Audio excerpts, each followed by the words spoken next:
everybody. This is Marlene with Miami Ghost Chronicles, Stories of the Supernatural. How y'all doing tonight? And tonight I have a super special guest. This is a gentleman that for at least 15 years he's living in a very well-known haunted house on Cielo Drive. And I'm talking about David Oman. And I'm sure many of you at some point have seen, not once, but many times, different shows that they've done about the house that is replete with paranormal occurrences. So how are you doing tonight, David? I'm doing very well. How are you, Marlene? Good. And I know, like we were talking before that you've been there for 15 years, and I know a lot of people have probably seen a lot of the different shows that you've appeared on throughout the years. But if you could give like a real quick background, David, as to how you ended up where you're at right now. Um, hmm, let's see. Well, about 20 years ago now, a little less than, my father called me up on a Sunday morning and said, I found something. I said, you found what, Dad? It's 8 o'clock in the morning. Were you serious? He goes, yeah, I found a lot. It's like, great, Dad. Can I wait? He goes, no. He goes, I want you to get up and meet me there. It's like, all right, yeah, okay, what? Yeah. He goes, look, it's up in Beverly Hills, up Benedict Canyon. I'm going, yeah. He goes, it's $40,000. And I was like, my eyes popped. I'm going, what that? That? I was about to say it's a Dad, pretty good price. I was in shock. I was like dumbstruck, saying, Dad, did I hear you correctly? You said $40,000. He goes, yeah, it's a foreclosure. I said, what? It's in Beverly Hills, a foreclosure up Benedict Canyon. I said, what? Is it a freaking vertical slope? I said, come You were on. thinking like, what am I going to find when I get out there? Exactly. $40,000. Really? What is it? Is it a foot by a foot on prime real estate on Rodeo Drive? I said, what are you talking about? Foot? Yeah, that's more like an inch by an inch in Beverly Hills on Rodeo Drive. I said, what do you mean it's in Benedict Canyon, $40,000? And it's. I said, okay, fine. I said, all right, you got my attention. I said, maybe it's a misprint. And he goes, I don't know. I'm sure it's not a misprint. I said, oh yeah, sure, Dad. Maybe it's 400,000, and one of the zeros was omitted from the print in the LA Times, and it's really $400,000 for this Yeah, lot. when you get out there, oops, we left Not out one of the four. zeros. Yeah, exactly. It says four. It says 40K. I said, Dad, it could have said four. That one of the zeros could have been omitted. I'm thinking about this, going. So fine. So I said, all right, give me the address. And he says, da da da Cielo Drive. And I'm not, awake completely, and I'm Right. not thinking. And then again, Cielo Drive, somebody mentioning Cielo Drive in 1998 in November. Literally, it's 19 years ago about now. This Right. coming weekend, it was like mid to late November, early December of 98. And I'm like, all right, I'm not thinking about, Sharon Tate and all this and that. So I go up there and I get up to the driveway and I get up to the lot and I'm like, oh my God, that's where the Sharon Tate murders took place. And it's Okay. like instinctively like, bam, I know this place. And I'm thinking, I haven't been here in about 20 years since high school. And I'm thinking, how did I end up getting up here when I spent so many times on my own in late after high school trying to find this street? And I could never find this street to save my soul. And after you come up here a couple times, it's a process of elimination. There's literally 3 private drives on this Okay. side of the street, and that's it. And then it goes at the end of the street. It branches off into 2 other streets. So I, to this day, still think to myself, how couldn't I figured out where the hell it was? And I couldn't figure out between 3 little streets that go up off this main street. I wouldn't drive up far enough to go all the way up to find out what the end of the street was because I was scared. Right. So I'm looking there going, my dad drives up and I'm thinking, I can't believe it. I said, there's the Sharon Tate house. And I'm all thinking about that and reminiscing in my brain about the past and, the things that I remember as a kid going up here. And I keep up says, Dad, that's the Sharon. He goes, I don't care. Because you're here to look at this lot. Right. He's like, forget it. He's just thinking, we're going to get a lot for $40,000. Who Yeah, cares? he's not in this moment of reminiscing and nostalgia and saying, God, I haven't been here. So, and what the irony is, he's like, what are you? It's 9 in the freaking. It's 8:30 in the morning. What are you giving me shit about the freaking Sharon Tate murders? Took place some 30 years earlier. Cares less because I'm here to look at this piece of real estate. I'm a Uh-huh. realtor. I'm a broker. What the hell you think? So I'm like, and I'm looking down. I'm seeing the slope, and it's probably about 40, maybe it's like 45. Yeah, it's probably about 45-degree angle, and I'm going. I was right, Dad. It's almost a vertical slope. And he gives me this look like, and he goes, "Don't be funny." Because my dad was a punster. Dad used to play puns, and I'm like thinking, oh, I might chance to make a little commentary about this house, which wasn't a pun. It was like, gee, Dad, it is a 45-degree slope. And he's like, "Don't give me that." He goes, I said, but then again, my dad goes, I built a lot of houses, David, and I like buying lots that are quote unquote difficult to build on lots. As he used to call them, problem lots. He says, you know why? Because they're less expensive. It dissuades a lot of people. It requires a certain amount of dexterity and a certain amount of creativity and Right. a certain Sure. amount it's a challenge. And he goes, I like the chance of this because people don't want to touch these lots. And he goes, and me? He goes, I like the opportunity of doing it. So he was a perfect buyer. That's I think it's more interesting. It's like he goes, the fact that I can get it for a song, I can do something with it. He goes, it's kind of like it's the opportunity that presents itself. And I said, yeah, that's true, Dad. I said, I know for a fact because as a kid, I used to go with him on, as we say, on job sites Right. because he was a builder, architect, designer, and also real estate investor. And he had, as in my lifetime, he built a duplex over, ironically enough, on a street called Roble Vista. No, Roble Vista, Sierra. Yeah, it was Roble Vista. And what's interesting about this duplex that he built is it's built onto the side of a mountain, an upslope, where Wow. literally you are looking up 30 feet to where the apartment, the duplexes are, and you have to Wow. take stairs to literally go like this and all. And I'm like, when I was a kid, I used to go there because it was the first place that he built in LA that he and my mom lived in, and they still maintained it and owned it, and they rented it out. Okay. And it was like I remember going there as a kid, going. I looked at the lot next door. It was like this. The lot next door. Here's the curb, 2 feet in, and then it's straight mountain, going straight up about 40 feet straight up. And I mean, it's Wow. not dirt. It's hard, solid mountain rock, like granite. And I'm like going, and that's what the lot that he built on in 1952 or something, long before I was born, this duplex. And I remember as a kid going, and then he built the house on Sierra Mar over off of Sunset Boulevard in Doheny that he had bought in the 50s. Again, this one wasn't an upslope. This one was a downslope. And literally, as I remember, because the lot remained there till he was about 15 years old when he started building that So he had house. experience in this type of architecture. And you know what? I'm trying to envision this Absolutely. because Even remember, more here in scary. Florida, everything is flat.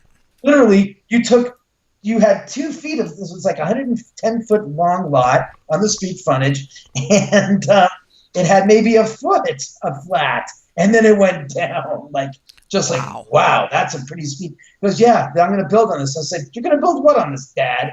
And he designed this house. It was about a 90-foot long house that was about 30 feet deep. That was it. So it was pretty narrow, maybe 25 feet deep. It was a pretty narrow, house, but it took advantage of the entire the frontage, and he built this large house on 3 levels. And he goes, that's what we're going to do on your place. And so that's what he designed here.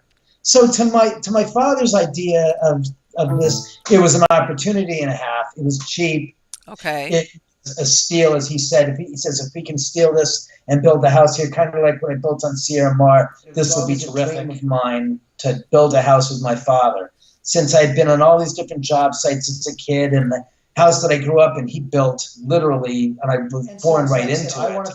I want the same. I want to do that with Dad too, except I want to be really involved in it and actually on the site, pounding nails, putting in studs and doing whatever had to be done around the property and the construction. So that my mom said, because no, David, if you build this house, it's not going to be flipped. This will be your house. This will be kind of like your legacy, you know. And I said, fine. So I literally spent 3.5 years with my dad and Okay. the contractor on this house building on this site, building the house. Wow. Okay, so this was, yeah. So you kind of put all your input along with your dad and you Yeah. got this house going. And so, David, wasn't it Yeah. during that time that when the house was being built that you first noticed or somebody approached you about things that they couldn't explain or Oh yeah. Actually, from the time when we first bought the lot, and how should we say, shortly after I bought the lot, one of my dear pets, one of my first pets that I owned as an adult, passed away, Arthur. So I knew that I was going to be building up here, and I knew in the back of my head that this was going to be in my family and with me for a long time, the lot and the house. And right? I decided that I wanted to inter his remains on the side of the hill. Okay. Well, I got my friend Sean to come over here and give me a hand. And as I recall, we were about 10 feet down the side of the hill, and we dug the grave. And I remember saying to him, I said, Sean, I said, it feels kind of strange. I said, I don't feel like we're alone. And he said, what do you mean? And I said, as I'm sitting here putting Arthur into the ground, I said, I feel like I've got a whole group of mourners standing around us. And we're on the side of the hills, 10 feet down from the driveway. And I'll never forget, I said, I just feel like we're not alone. We have company. I said, I just feel like there's a lot of people here that are here with us as a Wow. mourning gathering to help put him into the ground. And he goes, you know, St. David? He goes, I kind of feel something like that too. And I said, you know, I don't have any problem with that. It's not. It just feels like they're here to send him off. And then during construction, I remember vividly walking around on the site, and you know, we had 6 laborers working, doing the stuff, doing the actual, you know, helping along with the construction here. And it wouldn't be uncommon for them to come up behind, you know, come downstairs and come up behind me and say, David, because, you know, Mm-hmm. where they had? And so there were several times on points when I would be here and I'd like feel like somebody was behind me. And I said, yeah, Hector. Hector? He goes, yeah, what? From upstairs, I'm going, you know, he goes, no, what are you talking about? I said, nothing. And Wow. then, I mean, it just happened enough times that I was like, one night, I just knew. And it's nothing, it wasn't anything, oh, it's leering or it's threatening. God forbid, people in the way they perceive things. It didn't feel anything more than just, we're here, we're just checking out to watch what's. It almost reminded me of like what my father and I would be doing when we were coming by the job site to see how construction was going. It was the same kind of vibe. It wasn't threatening. It was just like, okay, what's going Right. on? How are things going? All right, that's good. Keep it up. And what's interesting is 6 months before we were done, at about the time when the house was done and the walls were up and the drywall was up and we were already done with the basic construction. Now we're going to this, as my mom would say it, or used to say, that's the easy part. I said, why? She Right. goes, put the walls up and stuff. That's Mickey Mouse. I said, why? She goes, the real tough job is, and I'll never forget getting her saying this. She goes, it's the finishing parts. I said, what do you mean that stuff? And we're picking the fixtures, etc. So I said to the guys, I said, look, you guys, we're almost done with your side of the construction. I said, I got to ask you, have any of you guys had any strange, weird things happen to you in the past What you asked us at the end, just in case in the middle of all this work, they that you said, are we're telling me, out of here. guys, you know, yeah, because I figured no, something was just like, look, I know that, see, I'm really logical and methodical about certain things. And when it comes to laying out an idea or a story or doing, I should say, doing investigative research, because I was an ex-PI. I used to do private investigations in my earlier years and at a company that did that. And I said, you know, I have an opportunity to interview these people Right. now. Yes, exactly. They won't be able to be gotten to when they no longer are here in 6 months or a Yes. year or 2 years or 3 years. And I'm thinking, you know something? I have an opportunity to interview these people right now, and these people are a perfect, what is it called again? A representation of people that you just don't get a chance to interview. And what I'm saying is, these people were a perfect group of there's a perfect group of test subjects to question. They're all Latin. They're all Mm-hmm. from Central America. They all don't know anything, are no older than 24 years old. Okay. So go back to 2000, year 2001, and go back 24 years in the year 1977. They Wow. didn't think they were born. They didn't know anything. They were perfect test subjects to inquire these questions with, because they didn't know anything about it, her murders or anything. They didn't know anything about the house at the end of the drive. They didn't know anything about the history of the area. They're perfect to ask. They're basically virgins in the sense that Right. they're pretty much blank. You would call them as blank blackboards, chalkboards. They had nothing on them as far as the knowledge thereof to Exactly. affect their connection to what happened here. It's totally unique in a dynamic sense of the word. So I said to them, I said, hey, if you guys had any weird experiences here in the past 2.5 years, been working here. And One guy says, yeah. And this guy is he's like 23 years old, and we had guys there. We had a kid that was 16 years old. His father was working, was doing the iron work and stuff on the house and creating it stuff. And so he was there during the summertime. So I'm talking to these guys in late December as we're wrapping up. And I said, hey, you're here too? Good. I said, perfect. They got all 5, 6 of you guys that have been here on and off for the past 2 years. I said, okay. tell me, what has happened? And one guy goes, yeah. And he says to me, about 6 months ago, in the middle of summer, in mid-July, he's here on the 3rd floor, 6 p.m., and he's all by himself. Last guy to be here, and he's downstairs on the 3rd level working, and he's doing some finished work, and he hears voices and footsteps coming from the top floor, 2 floors above. Wow. And at the time, the 3rd floor was kind of like this. There's a huge 8-foot by 8-foot wide stairwell, and then Uh-huh. you've got 30-foot wide iron spiral staircase, and at the time it only had wood planks on it. Wow. And at the bottom, you come down the landing and it's opened. It's 8 foot across and 12 foot high is the entryway into the theater room, which would then become the theater room. At the time, it was just the 3rd level room at the bottom, Right. and then the bedroom next door to it. So sounds from the top floor would come, literally to this day, come straight down. You can hear people talking on the top floor at the bottom floor like nobody's business. It's as Wow. clear as a bell. So I ended up putting a pony wall that's a 4-foot wall that comes down from the ceiling, and then put a pair of doors there to cut off that. Because at the time he was there, it was all open, and I since have cut that all thing down and made it closed. Because for that reason, I didn't want people downstairs being bothered by the people upstairs, and vice versa. Oh my God, I So can't believe it. that's not why I did this. But so back to the story. So he's down there working. He hears the voices and footsteps. So he comes running upstairs, and he says he gets to the top floor, and he looks around, and he goes, "There's no one there." Oh Now at that boy. time, the dry walls were all up. All the floors were all plywood.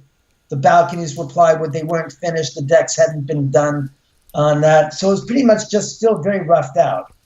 And in some of the rooms, the bathroom, the tiles were put in some of the bathrooms, but not all of them, including, again, the master bathroom. And I sat there, and he says, so I go look upstairs. There's no one there. I go out on the driveway, look up the driveway, look down the driveway. There's not a car, and there's nobody out. So he said, okay. He didn't quite understand what the hell he was hearing. So he went back downstairs, and he started working. He says 5 minutes later, boom, voices and footsteps from the top floor. Wow. So he then runs upstairs again, goes through the whole entire same thing. He looks at the top floor, nothing. Looks at the outside, nothing. Goes to the second floor, looks on the second floor, sees somebody's playing with him. Says no one there. Says that's it. He goes back downstairs and he starts packing his bags in the guest bedroom. And he says all of a sudden, about a couple of minutes later, he starts to hear footsteps coming down the staircase, getting louder and louder. Oh my As God. he's in what's now the theater room. He's not in the guest bedroom at all, as I just remembered. He was in the theater room, so he hears these footsteps coming down the staircase, and he says this. He said it's like it wasn't tennis shoes. He said it was like hard leather hitting the wood. So Planks. he could distinguish what type of footstep or whatever the person, so Oh, whatever he said was wearing. it's loud and clear. He says, because he goes, he knows when I was coming up and down the footsteps, they could hear me. They knew it was me. Tennis shoes, and they go pop, pop, pop, pop, pop. Right. He goes, Yeah. these really distinct. They were hard, like boom, boom, boom. And he says they weren't like, because some of the guys were wearing, contractors wearing, some of the guys wearing contractors' boots, these heavy, workers' boots. Yes. He goes, it didn't sound anything. It just sounded like, he says, it sounded like your father's, because my father wore, gosh darn, sometimes would wear these leather-soled loafers. Mm-hmm. And it was that, he says, that kind of sound, it was like that side sound. And so I'm thinking, yeah, it sounded like it was like leather on wood. It was very, very clearly distinct, boom, boom, boom, coming down. And he goes, all he says is they're getting louder and louder. And he then decided to get into the other room, so he wouldn't be in the middle of the gosh darn theater room when somebody comes down. He wanted to hide away and get into the other room. So there was no door on the doorway. It was just an open door going into the guest bedroom. So he got into that room and he sat there hiding. He says they got really loud and they got to the bottom. It sounded like they got to the bottom of the staircase. So he rushes out to look and see who the hell it is, to catch them in the act and surprise them. There's no one there, he said. He goes, there's nothing the hell there. Surprise. And then Oh it my happens. No, the kicker is this. He goes, and then it happens. I said, what happens? He goes, all of a sudden he feels this 2-inch wide ice, cold breeze come across the nape of his neck, right below his hairline, and he had shorter hair, and right above his shoulder blades, across his neck, the back of it. He says the hairs on his body stood straight up, and he screamed out, dos míos, llame boy, and took off and didn't come back for 6 weeks. And translated from Spanish into English, a dos míos means, I'm going. And then he said, a dos míos. No, a dos míos means, oh my God. Llame boy means I'm leaving. I bet. So he said, a dos míos, llame boy, and took off. I bet. And I said, when he came back, I said, wait a second. That's when you told the other guys that you were in San Salvador taking care of your mom who was sick.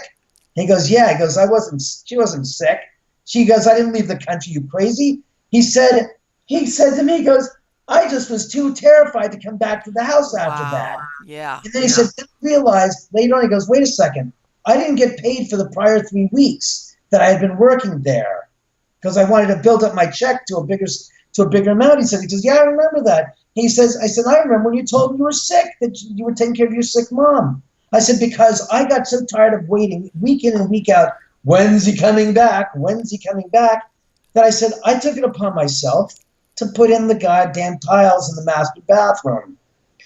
And I said to him, and he laughed, he said, because he saw them. I said, he goes, I knew it, because I saw the way they were in there. I said, I told you that I couldn't do it. I said, I thought I could, and I thought it was so easy because I watched you day in and day out throwing the tiles in like it was no problem. But you know what? He probably didn't think that if he told you what he had experienced, he thought that you were going to tell him, get out of here, you're crazy. He came back, but after that, he said, when I came back, I was the first one to leave on the job site after that every single day. I said, oh, that's it. I always remember you cutting out early. He goes, yeah, I didn't want to be there ever again alone. And what's interesting is literally a few years later after I moved in, the first incident that took place to corroborate his story. Right. It was, let's see, in 2008, 6 years later, I'm downstairs in the theater room watching a movie with a date. And it's mid-March, and the Santa Ana winds here are howling up and down the canyon, and it's freezing cold, so I've got the windows shut. And we're watching White Chicks in the theater room, and I remember vividly what scene it was. It was during right in the middle of the movie, as a matter of fact, when they're going through their escapades, and All of a sudden, in the middle of the movie, we both started hearing some man talking, coming from upstairs, a man having a conversation with somebody. And I said, "Oh, hold on, let me go in the other room and let me pick up the phone and figure out who's calling." So I go in the other room and I pick up the phone, and it's a dial tone. I said, "Oh, I must have missed their message." Okay. So I pick up the telephone that goes directs to a voicemail, the other one to call the home phone that goes to the voice machine upstairs. Okay. The answer machine. So I dial the number, my home number, and I go put it up to my ear, and all of a sudden I hear out of the ringtone the ringer in my ear, ring ring. At the same time, I hear ring ring on the phone in the room next to me, and I'm going, Huh? I go, wait a second. I just heard the telephone ring, and I know for a fact that we think that this is a guy that's leaving a message, but I didn't hear a telephone ring before I heard this guy talking. How does that work? So I shake my head and I'm going, oh, funny. I said, oh, God. I said, okay, let me just double check a few other things before I go leaping into a conclusion of where I'm really in a pickle. So I go into the room, back to the theater room, and I say my day. I said, look, just hold on 1 second. I said, pause and leave me. I'll be right back. So I go run upstairs and I go look through the house. All the windows are closed to the outside. So we know it's not a next door neighbor. We know it's not the neighbor below me talking, that I'm hearing overbleed through the windows outside the house, them talking. I can hear everybody's voice pretty clearly. It's not that. I go pick up the answering machine, look at the answering machine. There's no telephone messages. I look at the telephone caller ID. There are no telephone calls in the past 3 hours that I've been there with this chick. I go back downstairs, and I got this crumb in my craw, so to speak. And I'm thinking to myself, how do I deal with this? How do I make the best of the situation and figure out exactly what's going on without letting the cat out of the bag? So I go to my date, and I said, all right. I said, she goes, what happened? She goes, can I ask you a question? She goes, yeah. I said, can you describe to me what you heard? I was about to ask you, were you able to make out what they were saying or what he was saying? Oh, he was having a conversation with somebody. It was clear as a bell. So I said, I know what I heard, but I didn't want to taint the waters and tell her what I heard before I asked her. Again, private investigator mentality. Don't give away the house to find out what they think the house is by telling them what the house is. Ask them first, and then re-inform them of what you got. So I said, what? She goes, what do you mean? Tell you what I heard. I said, humor me. Just play along. Just tell me. She goes, fine. She says, I heard I heard a male, Caucasian, late 20s, early 30s, talking to somebody. I couldn't hear somebody else responding, but it sounded like he was having a conversation with someone. I said, that's what I heard. And she said, what do you mean? I said, well, I excused myself to go in the other room. I said, by the way, did you hear the telephone ring before you heard the guy talk? No. And she goes, no. Oh. I said, yeah, the telephone was me calling the answering machine from down here because I thought there was a message on my answering machine. I said, in the 5 minutes I've been away, I said, I've been going through the entire house to see if a window was open. I said, because it's 60 degrees outside, I know for a fact, and I found out that all the windows were closed. So it wasn't a next door neighbor or the neighbor below me talking or somebody outside talking that was echoing and coming inside the house that we were hearing. I said, it wasn't a message on the answering machine because both of us didn't hear a telephone ring before he spoke.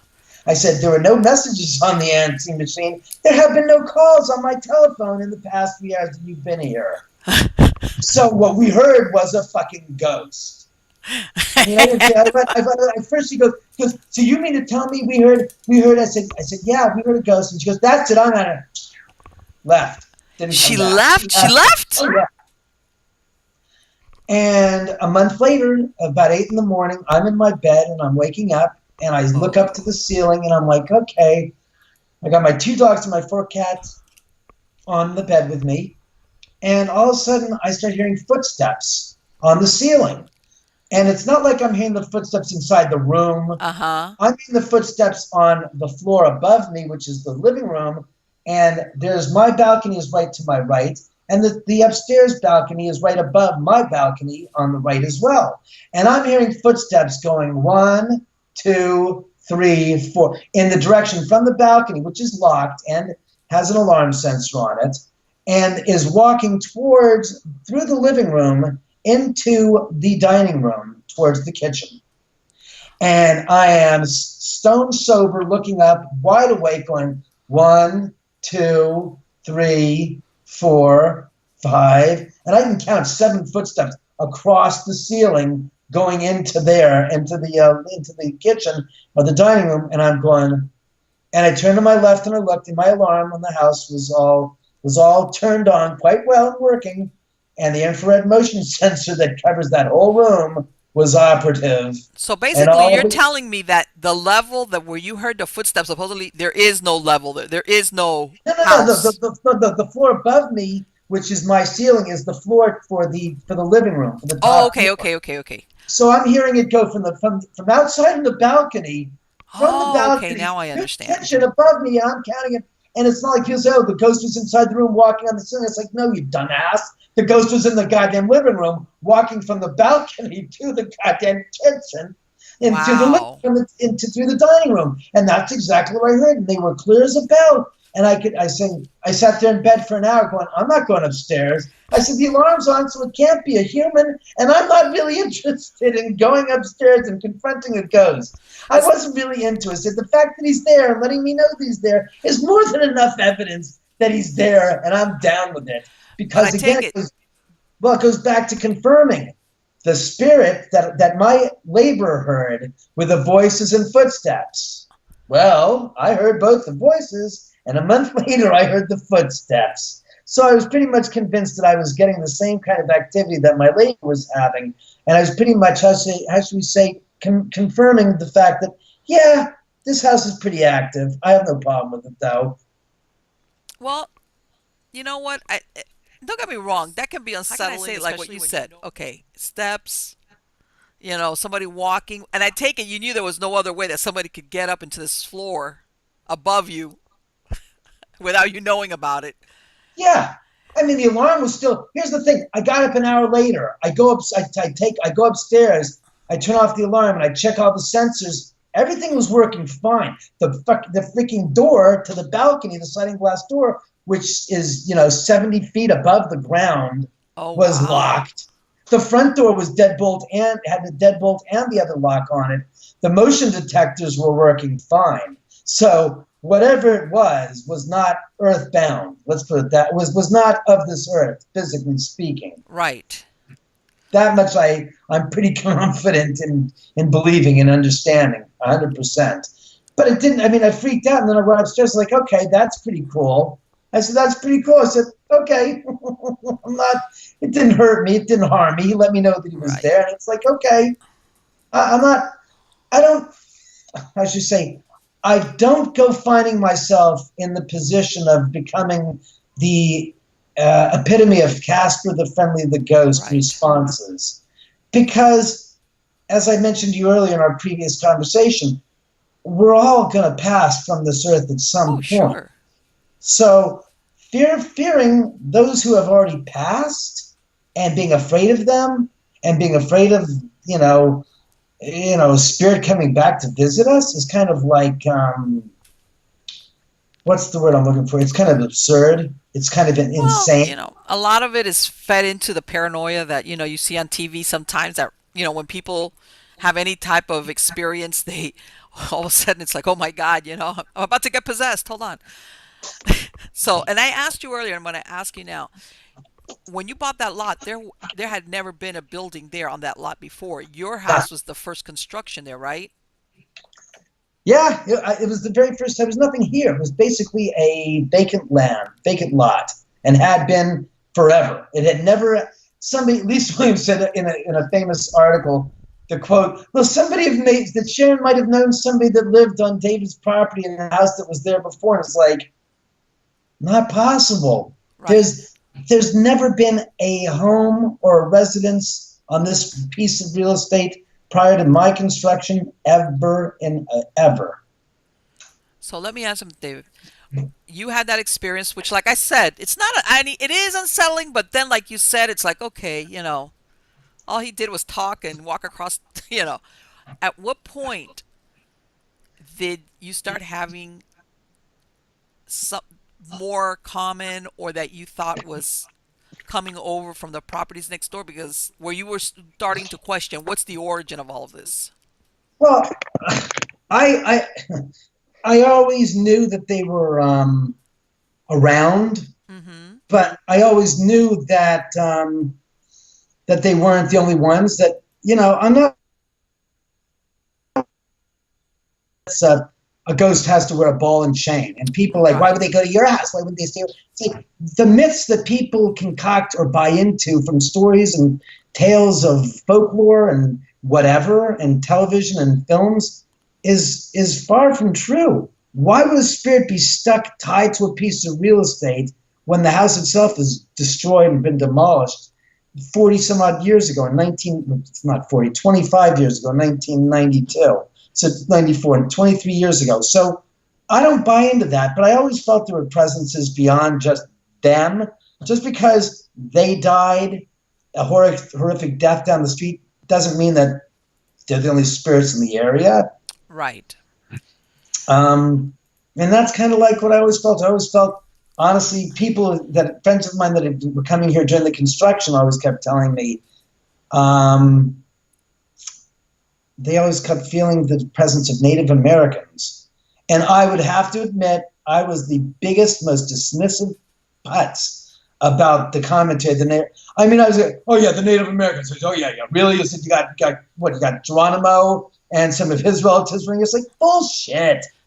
And I mean, it's a real callous, stupid, inane, insensitive, way to think. And stupid, I will admit, because after doing research, Right. I found the whole truth and the history of this area was quite to the contrary. There were Native Americans in this area in Southern California, Los Angeles County, 10,000 years ago that lived here. The Yes. Tonka tribe in 8,000 BC, apparently they started living in this area.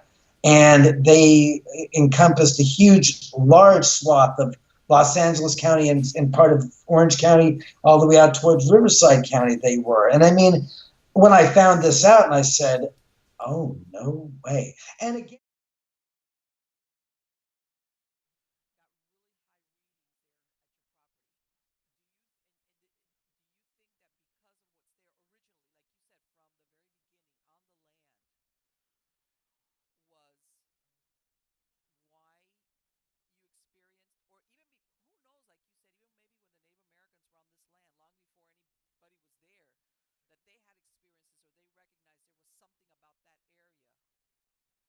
right. Thank you for saying that. For a second there, a lot of people said, believe that Native Americans had powers that we don't. And it's like, no. Native Americans were human beings like we are. Their beliefs were totally different than we are. But they had no supernatural powers that we don't possess, that they possessed that has been lost. It's insight that is what the power that they had, and the ability to discern and to see things that were naturally occurring and to attribute them to something that was bigger and better, bigger and wider, much well beyond their capability of comprehension. But they respected it. I'm sure, and I have no doubts, that the Native Americans knew that the energies here present in this area were present in this area. Were here. Right. And I and think that they just that, that couldn't they I think as a matter of fact, when my friends used to come up here and we used to go walk to where the Tate House stood 15 years ago when I bought the lot, when Harvey Weintraub was still tinkering around with Casa Bella, um, that they kept on picking up Native American energies that were there, and also could feel this energy like in the earth. And I think that that's true. I think that there was and still is in this area an electromagnetic anomaly that Barry so and here put you are, you've had that experience, but you're okay with it. yeah. And then what happened? So then stuff started happening around the house, and I was going to say Jesus. Let's see, 2000. Shortly before that is when Barry came into the picture, so we can now backtrack. Okay. I was working on my movie, and my publicist friend brought Barry in because he knew this Barry was a friend of his, and he says, "Oh, this friend of mine, Barry Taff, worked with Thelma Moss at UCLA back in the day." And I said, Thelma Moss. I haven't heard her name in years. Most people don't even know in the paranormal field. This is how Yeah. how funny it is about the paranormal field. Few people know who she was. Yeah. And it's like, excuse me, Thelma Moss was one of the first Parapsychologists. parapsychologists back in the late 60s, early 70s, who documented her findings and actually came up with theories and tested them in something called the theory about Carillion photography, Mm-hmm. which in her estimation was taking a living plant, a leaf, and she would put this over this special type of a radiographic type of a camera setup. And she said, she goes, look what happens when I take this leaf and I cut the leaf in half and I take this part of the leaf away. And she Right. showed you where the leaf was there. You saw the cut. And then what you saw was the outline and the image of the part of the leaf that had been removed. Right. It was basically saying that energy in a physical form can be disturbed, but energy in a what is in the what's the word I'm looking for? In its natural state does not change form. It retains Right. its state. That it still shows the and Barry had worked with her, he said, on the original entity case, which took place Right. in Culver City.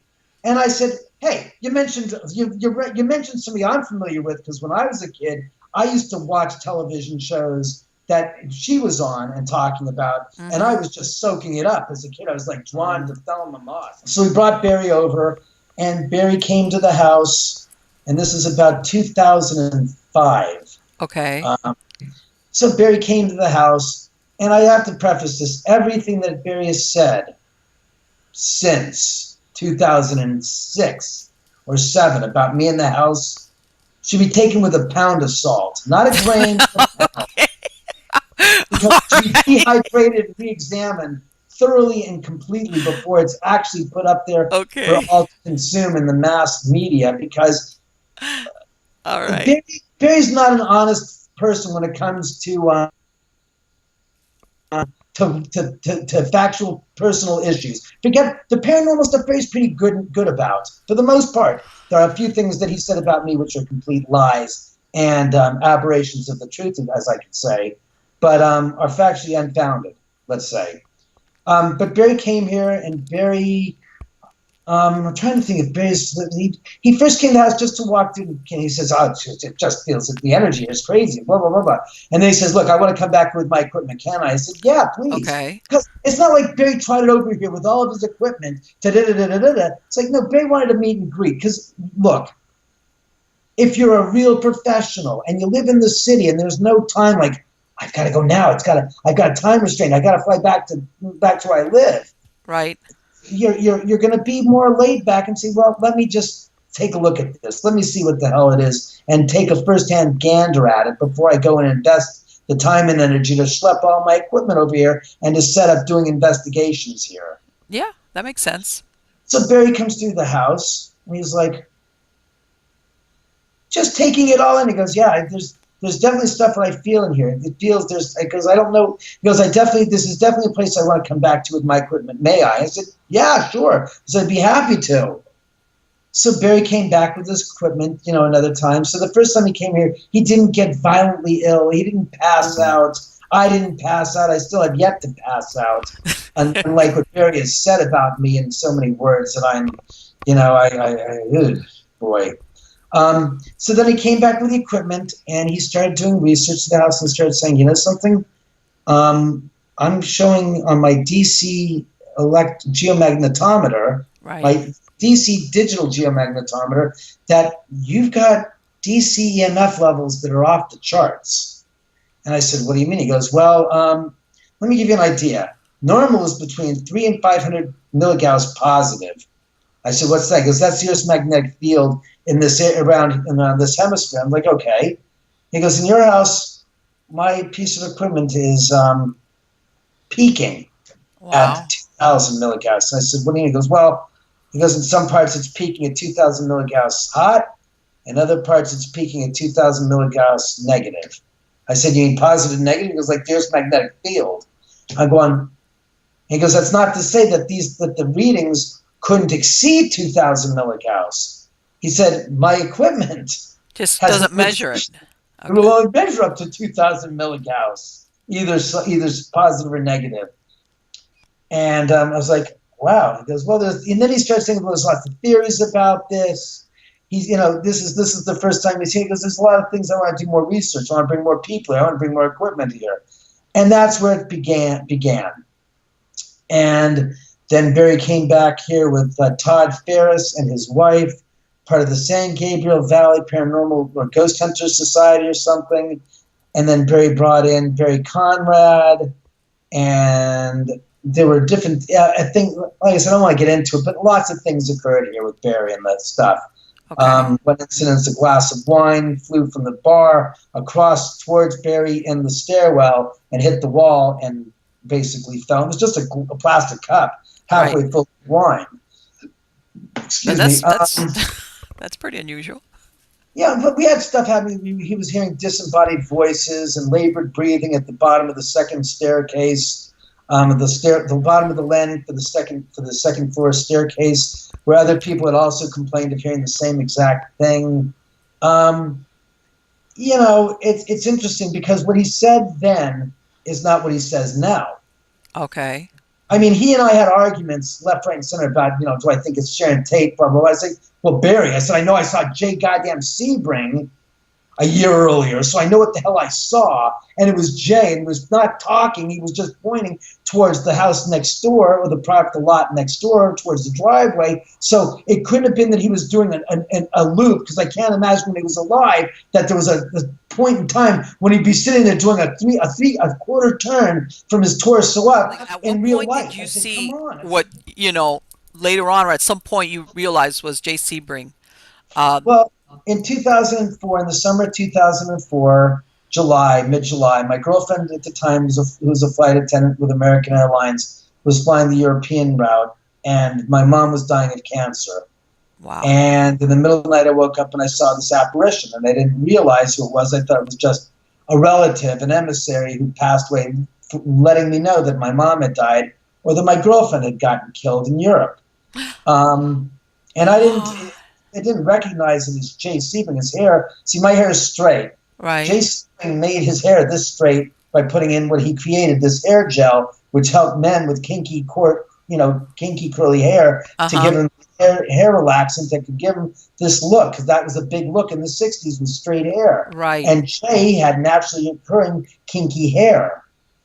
But the spirit that I saw, it didn't look like all the pictures of Jay with his straightened hair. It was Jay, but I didn't recognize him with this coarse, kinky hair parted to the side. Because you're thinking of the pictures that were out there.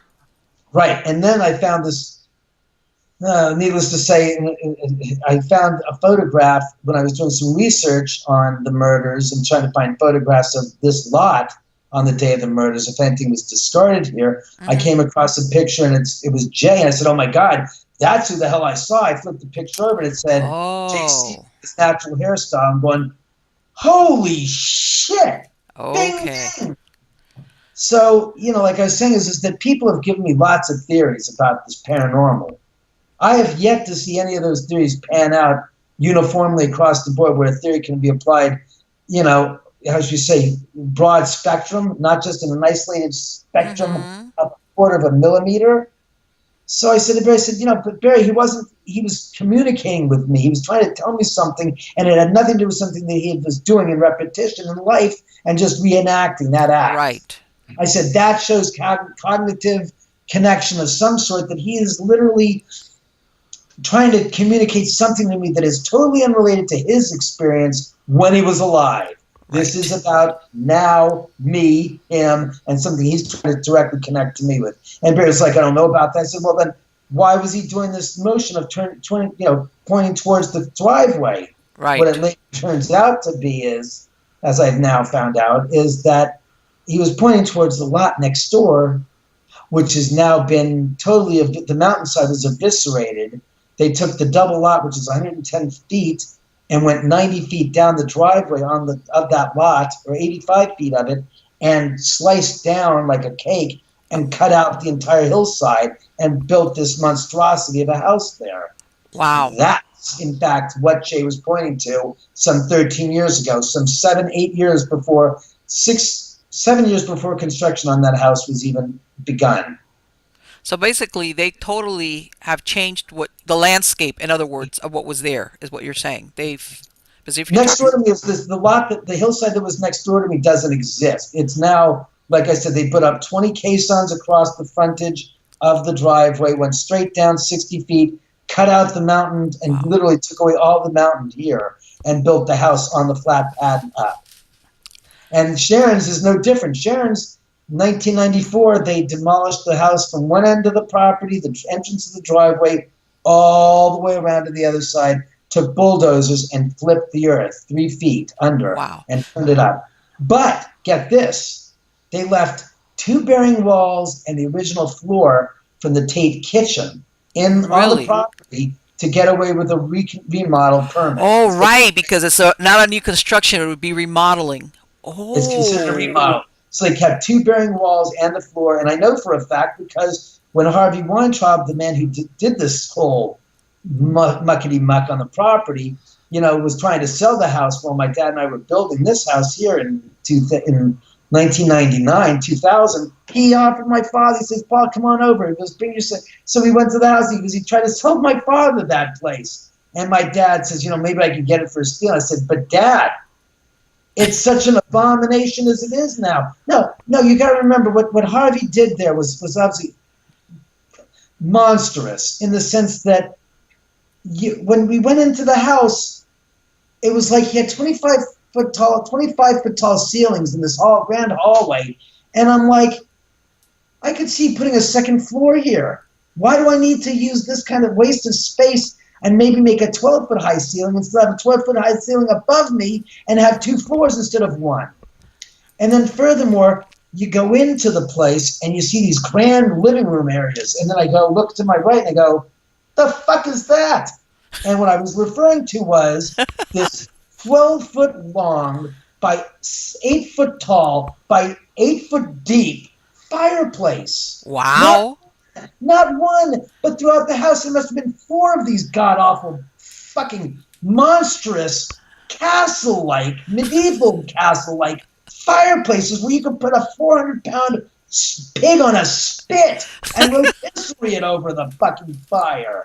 I mean, I was like, and I looked up into the thing and I go, oh my God, look at that. And the chimneys were about 4-foot diameter smokestacks going straight up 40 Wow. feet. The fucking God's green earth do you need this for? You think you're in and the room, the ceiling in that room was also like 30 feet tall. And I'm going, to heat this place is going to be an extravaganza. And I'm thinking, we walk through the upstairs and then you get into the master bedroom and there's a little tiniest, smaller version of that fireplace. So it's only 6 foot wide, 7 foot wide, and it's 6 foot high and 6 foot deep. And I'm going, what the hell? And then in the kitchen, he's got a fireplace in the kitchen that's like, I said, what do you need that? He goes, oh, that's our wood pizza fireplace. I'm going, Okay. and then, like I said, there were rooms that literally reminded me of the Winchester house. I kid you not. You'd go into a room there would be a doorway into a room, and it would be, you think you're going into a closet. It's like, no, it just dead ends into a little space. And I'm going, the do I need this for? I said, well, you're going to put shelves in here? There's no doorway. I don't quite understand what I'm looking at. I said, this doesn't make sense. I said, this house, I said to my dad, I said, Dad, it's a mess. It's such a mess. I don't know where to begin. I said, I know that it reminds me of the Palace of Versailles for the enormity of it, but it's a mess. It's a complete mess. And he goes, I couldn't consider buying it. He goes, I couldn't get it for a cheap enough price that I could do something with what he's already done, which now has to be redone. Let me ask you, did they demolish the caretaker's cottage also? Oh God, everything's gone. Everything? When I said bulldoze from one end to Everything. the other, I say it because there's a video that I bought a number of years ago on eBay, and it's called the Tate House Demolition and Walkthrough. And what it is comprised of somebody on a VHS camera that was going in the house while Trent Reznor was still living there, and they walk through the place and they show where Trent's got his mixing board right on the spot where Sharon Tate's body was found. Wow. And Trent recorded downward spiral there. I forgot the name of the album that he produced there, but he called the estate that when he was living there, he called the recording studio Le Pig. I heard something about that. Now that you mention it, I've heard He, something about that.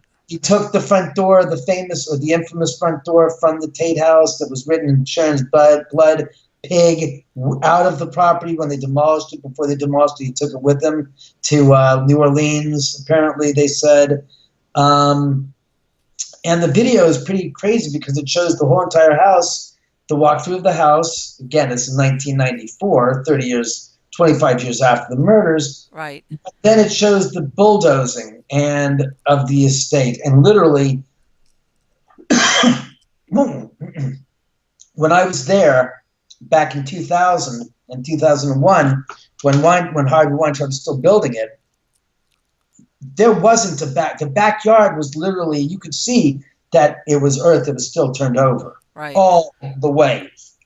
The whole entire swath of land, the whole entire property was just, and there wasn't a blade of grass left. They even moved the telephone pole from the left side of the road to the right side of the road. That's how systematic they were about demolishing it. Then again, you got to remember, they left two bearing walls and the floor. Because of the... There. So as systematic as it was, to a lesser degree, not so systematic. It was pragmatic is what it was. But let me ask them, did they do that because of the reputation of the house, or just because for practical purposes, that they just wanted to get a bigger house, or... Oh, I think that, look, he said he wanted to basically start with a clean slate. Oh, okay. I don't think Harvey gave a rat's ass, but one way to put it to rest in his mind, in the public's mind, is by doing what he did, which was he flipped the earth, literally. Okay. The concrete, every stitch of land. I'm talking about the driveway wasn't spared.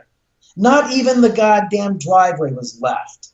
When we would walk on that property, you'd walk from the paved driveway of the drive here to a dirt road. So it was literally, the entire property was literally flipped. And have you ever heard of anything happening over there, or? I am not at liberty to say two bits about anything past what I've just disclosed about my experiences when Harvey Weintraub owned it. Okay. And No. that's just I just can't. Nor can I say anything about any of the other houses in the area, because that would be defamation of property value, or defamation of property value type of thing if I started saying other people's. That's why I don't ever say, and I don't assume, I don't make claims to know. I don't know, and I keep it quiet. Alrighty then. I get it. I understand. So it looks like you have enough going on anyway at your house. Those questions, those about that thick column of postcards with questions, you can throw those away, because I can't and won't. Just can't. So, as time went by, did occurrences start? I mean, did Jay come back and keep on trying to interact with you? Because I'm thinking also it's because you're sensitive. You could actually hear and see it. That might also be part of it. No, I honestly wish that I had seen more of them. I haven't seen them since, 13 years ago was the last time I saw any of them. 2000, that was the last time I saw physically my first and only apparition. I mean, I'd welcome the opportunity to see any of my friends that have passed away or relatives that have passed away have their apparitions appear. But to this date and time, I have yet to see any of my friends' relatives that have passed. I get to see strangers I've never known. Might have met, but never known. Go figure that out. What do you think, throughout the years has been creating the anomalies in the house? Well, I think what Barry said was true, that the house, that naturally occurring, there's a geomagnetic anomaly in the earth here, just like lots of places on the earth. Where it exists, there's high EMF levels. I think that a lot of the fact that there's not the coincidence, but the way that the structural engineer designed the house has a great deal to do with that as well, because he didn't know that there was a high DC EMF level occurrence in this area, an anomaly. Okay. But in the house, in the structure, in the framing, it basically instructed my dad to, or designed into the framing, 4 steel I-beams, like what you see on a skyscraper, Right. and 6 steel columns to support those 4 steel I-beams under the second and third floors. And then you got tie in with this 30-foot wide iron spiral staircase, which if you look at all the houses in the neighborhood, none of the houses here, have the amount of steel that's in this structure, except for the house maybe next door. There was an issue with, how should you say, that we knew what we were doing when we were building the house. It was a matter of circumstances that the lot sits on a geomagnetic anomaly. Right. The contracted structural engineer decided that due to earthquake circumstances in the area, it would be prudent to go this route, not just to build it all out of wood. Had he said go with wood, this house might not have been anything of what we have here today. That's the irony. It's the simple points of fate when you put them all out and you throw them out, like when you throw marbles and jacks, as we used to do as kids. Right. You don't know the pattern. It's a random pattern, so you think. Not so random when you look back upon it going, dot, dot, dot, dot, dot, all had to line up for this to occur. So let me ask something, David. That geomagnetic anomaly, is it only on your property? Did Barry or anybody expand out how far it would go out? Yeah, there's a video somewhere, I think.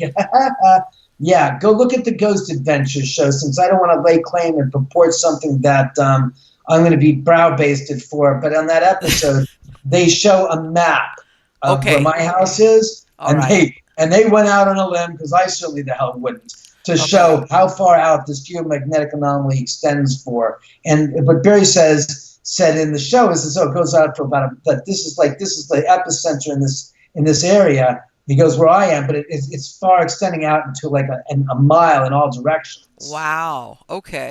And he says so it's a mile, so it's like 2 miles. He goes, it's just a swath of land. He goes, it's huge.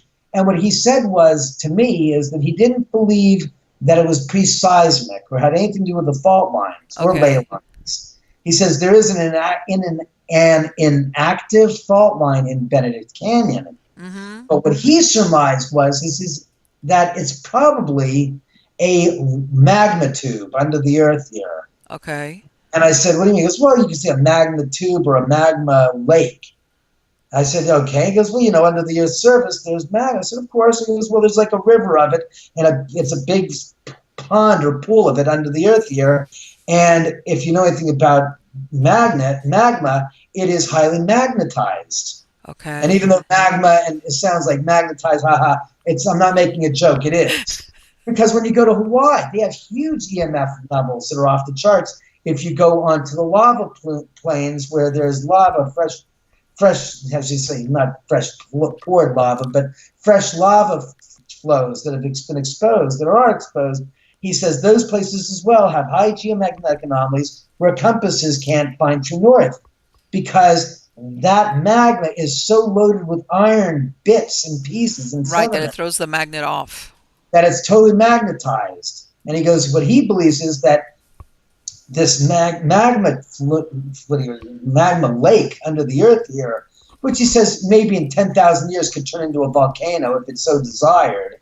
Right. He goes, that's not what we're worried about. He goes, it's just the fact that as it's shifting and moving under the earth, it's discharging an electromagnetic field going up to the earth.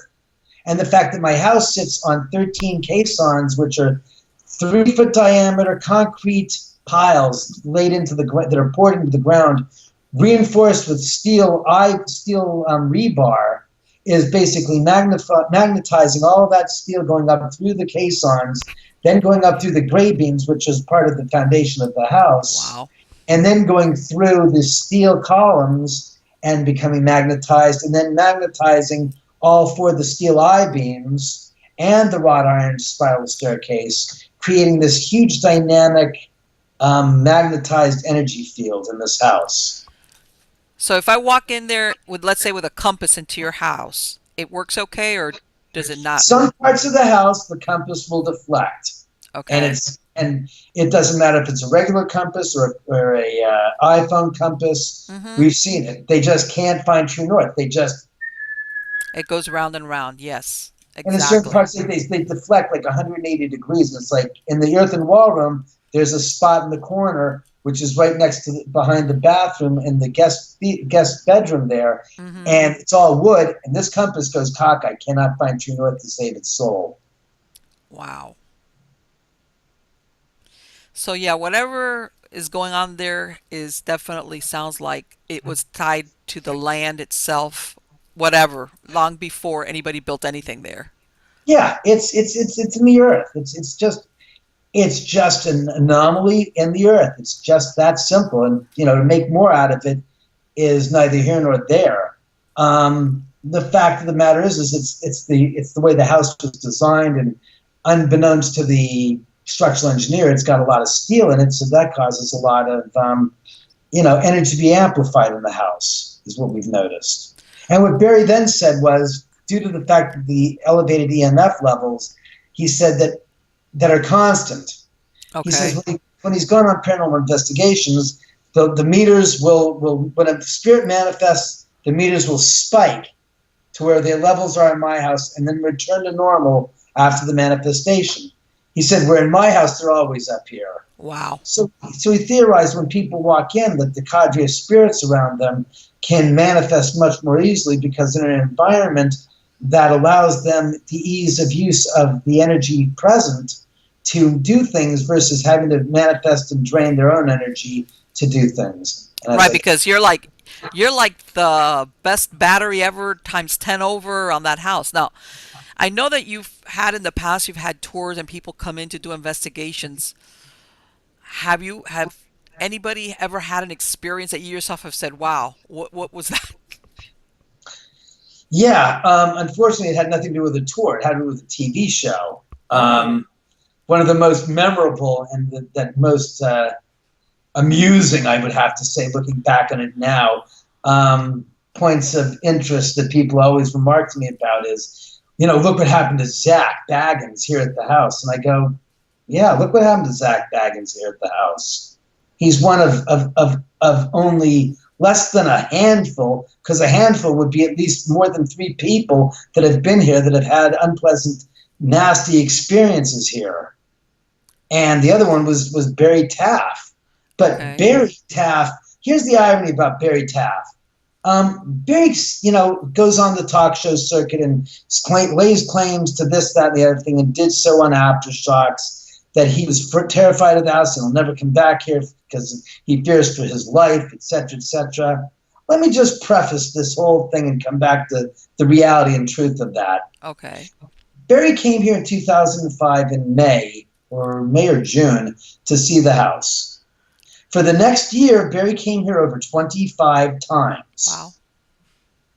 If I recall correctly, he stated that he feared for his life. After the first time he was here, he tells the story that he passed out. And every subsequent visit, he was rushed to the hospital. I take it that's That not is, accurate. that is 100% lie. Everything he said there was a lie. He never passed out when he was here. He never fainted and had a fainting spell when he was here. He never went to the hospital when he was here. You want to know what's funny? That Jeff Mandel and Kashmir used to drive Barry up here all the time and pick him up and give him rides up here. And they were his ride out of here. Okay, so he never And and on enough occasions, they would go pick Barry up because Barry's car wasn't working, blah, blah, blah. Jeff and I were talking about this just a few nights ago, and Jeff, because we watched Ghost Adventures, the Aftershocks episode, and Jeff said, that's such a crock of shit. This wasn't the Aftershocks episode, it was the first episode. He goes, Barry is such a liar. Jeff and Kashmir said the same thing. He goes, we drove Barry up there at least a dozen times, and we drove him back to his house a dozen times afterwards. And at no time did we ever take him to the goddamn hospital. And I was like, I don't recall Barry ever going to the hospital. He goes, no, not from being here. The worst experience that Barry had, as I recall, was that Barry told me, after the first time he was here, he calls me up a few days later, he says, David, goes, yeah, he said, I'm having some terribly strange, violent sexual dreams. oh, And I'm like, Barry, tell me, what is a violent sexual dream? He goes, well, more than the lines of a nightmare. And I go, I'm trying to wrap my fingers around just the first two components. Violent sexual dream. I said, tell me what the fuck. He goes, well, because I go to bed, and all of a sudden I start dreaming. I said, I'm on my bed, and there are these three girls, really cute girls, all, naked, standing above, kneeling next to me as I'm on the bed, and I've got my shirt off, and all of a sudden they start dripping candle wax on my chest. And I'm like going, okay. I said, you got me now with sexual. You got three naked girls kneeling next to you, massaging you, okay, and dripping candle wax on you. That's pretty kinky there, Barry. That's pretty good. God, you got me convinced I'm sexual. I said, so then he goes, next thing you know, I start feeling my stomach. And I start feeling my pain in my abdomen. And I raise my head up and I look. And I look up and I look down at my stomach and I see these three women are now disemboweling me. Oh my God. And disemboweling me. And I'm going, okay. Oh my God. Now you've got me understanding exactly where you're coming from. Violent sexual dream. Okay. He goes, no, that's not it. I'm going, what, there's more? He goes, oh yeah. I said, what happens? He goes, I wake up and I start grabbing at my stomach and feeling like I can feel tactile sensations and pain on my stomach. And I'm like, whoa, Barry, that's the truth. He goes, it's not over. I said, what do you mean? He goes, I get up and I go into the kitchen and I make myself some warm milk. And I start to just go through and process what this dream was because it was so vivid and so real. Wow. He goes, yeah. He goes, and then I go back to bed. I said, okay, I go back. He goes, go back to bed. He goes, and then I said, then what? He goes, that's what happens. That's exactly what happens. I said, what? He goes, the dream picks up right from where it left off. Oh my God. What? And I said, what? He goes, yeah. What? He goes, Exactly. Sleep, and we're right back to where we left off. And I go, oh my God. That's bad. He says, it's like taking a book and putting it down, putting a marker in it, and coming back an hour later and opening it up and going right back where you started from. It's like, holy shit. He goes, yeah. And he goes, and I wake up again and I try to do the same thing and try to clear my head. I do it a little longer. I said, okay. He goes, that's not it. He goes, this has been going on for 3 or 4 nights now. Wow. And this was after he was over there at your house. The first time he visited.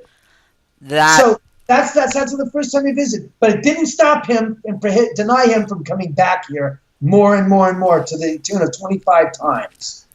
So what then happens is Barry puts out, starts mentioning to people and putting it out there about my house and about the paranormal, and it's starting to get through to other people, let's say. Right. And people in the know, like television producers and other people and shows. And at the time, I think one of the few shows was out that was Ghost Hunters. And I got a call from them. And I said, I wouldn't mind being on their show. And I think either they reached out to me or I reached out to them.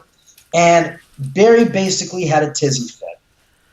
Wow. And Barry said, I cannot be a part and associated with your house and you if you're going to allow the Ghost Hunters team to come into your house. I said, what do you mean? He goes, well, your house is one of a kind, David. He goes, I want to turn your house into a field research lab. I said, what?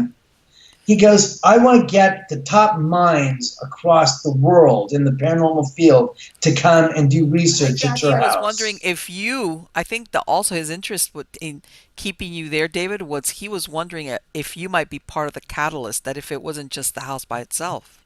Yeah, that's great. Like I said, as I stated, I said, I'm not a lab rat. And I've never really said these words to people on TV shows, on radio shows or anything, but in so much detail. Because, in fact, I've mentioned this and gone into scant points of it, but this is the detail that's true about this whole thing. It's like, I said, I'm not doing that, Barry. I said, so get that out of your head. I said, and then he backtracked. He goes, well, maybe we do a smaller, we'll do it, backtrack and to, scale it down. I said, well, that may be, Barry, but, I really don't like the idea of me being, a sideshow attraction. I said, that just doesn't work. He goes, oh, you wouldn't be. We'll get Lloyd Arbach here and this and that, which is another one. Here's funny. Lloyd Arbach, he's known about my house for the past 12, 13 years now. 12 years. Right. Lloyd lives in San Francisco. Lloyd comes to LA all the time. Ask me, how many times has Lloyd Arbach ever been inside my home? How many times has Lloyd Auerbach been inside your home? 0. That's what I thought. None. Never. I've spoken to Lloyd on the phone. I've spoken to him through the years and have made multiple attempts to get him to come down to visit the house, just to see it for himself. And what? Doesn't take you up on that offer? Doesn't. No, I've spoken. Oh, I can't. I've got this, that. I say, Lloyd, next time you're in LA, come and hit me up. I'd love you to come over. I said, because Barry put him on a pedestal and said Lloyd was the gosh darn, was one of the top, Barry looks at Lloyd as a compatriot in the paranormal profession, as a true parapsychologist. Okay. And as I said to other people, I said, look, I've approached multitudes of the people on television shows in person about coming here. Chip Coffey, Josh Gates. I think I'm friends with Jason Gates from the Haunted No, Collective. you're right. Josh Gates, he does. Josh Gates from, the Fact or Fake or Screw You in the Eight. Right. I mean, I've had Dana Workman here from Haunted Collector. I've invited Jack Osborne here several times, recently as last month, to come for an investigation we were doing here for Halloween. Okay. I've invited all the bigwigs. Okay. None of them have bothered to take me up my offer, except for Josh Gates, and what's-her-face, Dana Workman, and I think a few of the others. Lisa Williams came here on her own volition and found my number and contacted me after I was on Ghost Hunters 11 years ago. And she goes, I want to see your house. And that's what I would expect from every single quote-unquote professional parapsychologist, right. That you'd think that if they thought that my house was really as haunted as it is, that they'd be beating a path to absolutely. This absolutely. firsthand if they were truly intrigued by it. And I haven't. We've had James Von Prague here. He came with with Larry King Live a few years back. Okay. Chris Fleming has been here first with the Ghost Hunters show and then several times since. Okay. And had great experiences here. We had Chris Moon here. We've had Rick, what's his name? Rick Mandel. Oh no, Rick McCallum from the Hollywood Ghost Hunters. We've had R.A. Mahalaha from the Hollywood Ghost Hunters. We've had Kane Hodder, famous for being, Freddy Jason from Friday the 13th. Right. Yes. Series. I mean, I've had people here, but there have been vast amounts of others who I've invited to come here that haven't. And I find it amusing, amazing, and kind of preposterous that they still lay claim to being such bigwigs in the field when you think the Mount Everest of haunted houses would be a place you'd want to investigate when there's an open opportunity and a free invitation to come here, yet they don't. Well, you know what? The thing about I'm talking here reality, not TV land. Right. If you're any type, whether you're a scientist or not, if you really are interested in proving, it's just the same as going and finding out, is it real or not? It's like you're not looking for a guaranteed outcome. In other words, you're going in there and see what happens. I have no skin in the game where I'm pushing an agenda or an outcome whatsoever. I have enough faith and enough knowledge and experience in this house, over 15 years of it, and have witnessed countless times. Exactly. People come in. So I didn't make it my business. I felt that it was in my interest to offer them the opportunity to come here and see it for themselves as a generous offer with no strings attached, I don't want their report. I don't need their videotape. I just wanted them to experience because I wanted to share it with them because I felt that they were legitimate in the field. Right. In other words, just to see what would happen when they were there. But like you said, no guaranteed outcomes. I can't tell you what and if anything's going to happen when you're here. I just wanted to share the opportunity for them to see it. Just like, I had Lindsay Lohan find me out and come here and see the house 5 years ago. A pain in the ass waste of time, but I'll give her credit. She did it, and she was here. I can't say that for many of the others that are out there. I mean, we had Nick. Here's when Nick Roth came back here a year and a half ago in February of last year to do a plug and do some, for lack of better words, to do a publicity campaign and bit for ArrowInTheHead.com for his new show on Destination America. And he was here for 5 hours, and he brought Katrina with him, or Destination America asked him to bring Katrina, and then told me about it when they arrived. So they went through the house. So I was like, cool. I said, I can't wait to see what happens with them. Right. If nothing happens, fine. If something happens, then grand. But I said, I want to videotape it because it's only one time that I can have you come back for the first time ever again since your experience here with Ghost Adventures 3 years earlier. Right. So I was diligent and had the whole thing videotaped, and I was reviewing the footage recently, as yesterday, with a friend, and it's still palpable. I'm still at odds with Destination America to get the rights to use the footage, because even if Nick comes back again, it's not the same as the first time he came back in two and a half years since the incident took place. Right. That's to be replicated. It only happens once. Right, because he does the thing where he's 72 hours. We're talking about paranormal lockdown, right? That's why people say, when's he coming to your house? It's like, never. It'll never happen. He couldn't deal with this house for that long. He couldn't, period. Okay. It's not a slight against him. He just doesn't have the capacity to be able to deal with it. That's why I said they're never going to get a goddamn show about my house with him in it.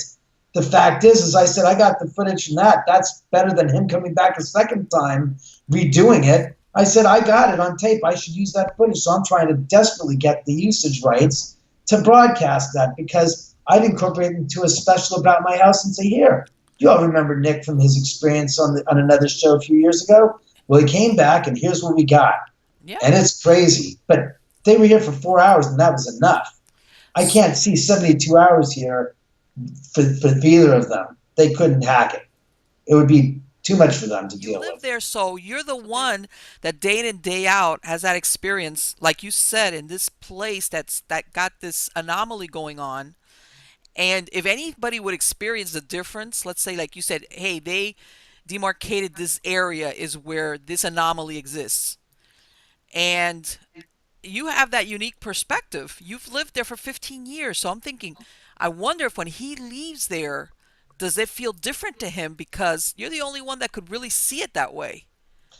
No, because I was going to say, before I lived here, before I bought the lot even, I was who I was. So it hasn't affected me in any way, as people have said, as Barry also said, he goes, your cat's going to live shortened lifespans and your dog's going to live a shortened lifespan as well. Well, that's been proven completely wrong. My Ridgeback was 100 pounds and lived to be 13 years old, just shy of it. Wow. Ridgebacks generally live to be about 10.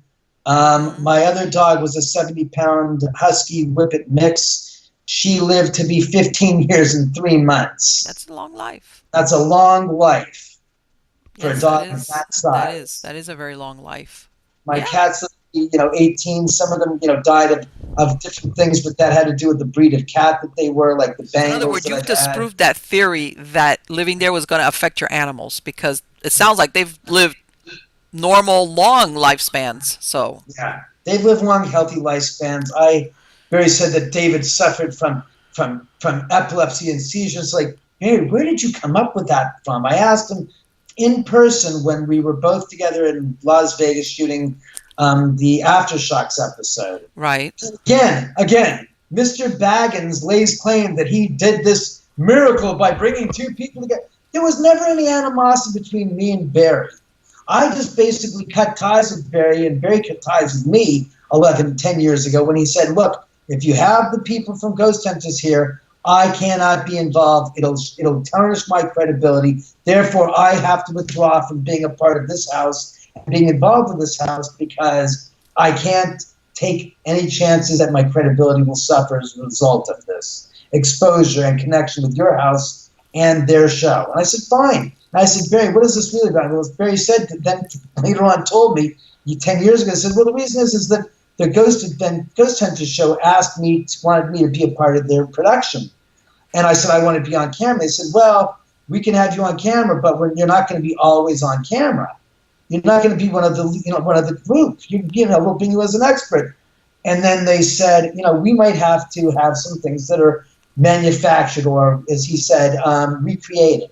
Right. And they said, I will not do anything that is unethical. And they said, look, it's television. We have to do reenactments. We have to do recreations. And if we do something that's not exactly, then that's just, we have to do that sometimes. And Barry said, I won't be a part of this. If you're going to portray, in Barry's eyes, it was fraud. In their eyes, it was just, we're doing a reenactment. If we do a reenactment, Barry's like, and he goes, you're stretching it. We have to stretch the truth. We have to compress things. If you have to do this, I don't want to be involved. So Barry burned a bridge with Frank Pellicer and the Pilgrim. Right, exactly that. He was doing the ghost hunters and everything. Yeah. So he didn't want them to do it their way. He wanted them to do it his way, and he wanted to be, in effect, creator of the show and be really an instrumental part. And they said, that's not going to happen. And Barry and him, he burned a bridge and they fled. They broke off.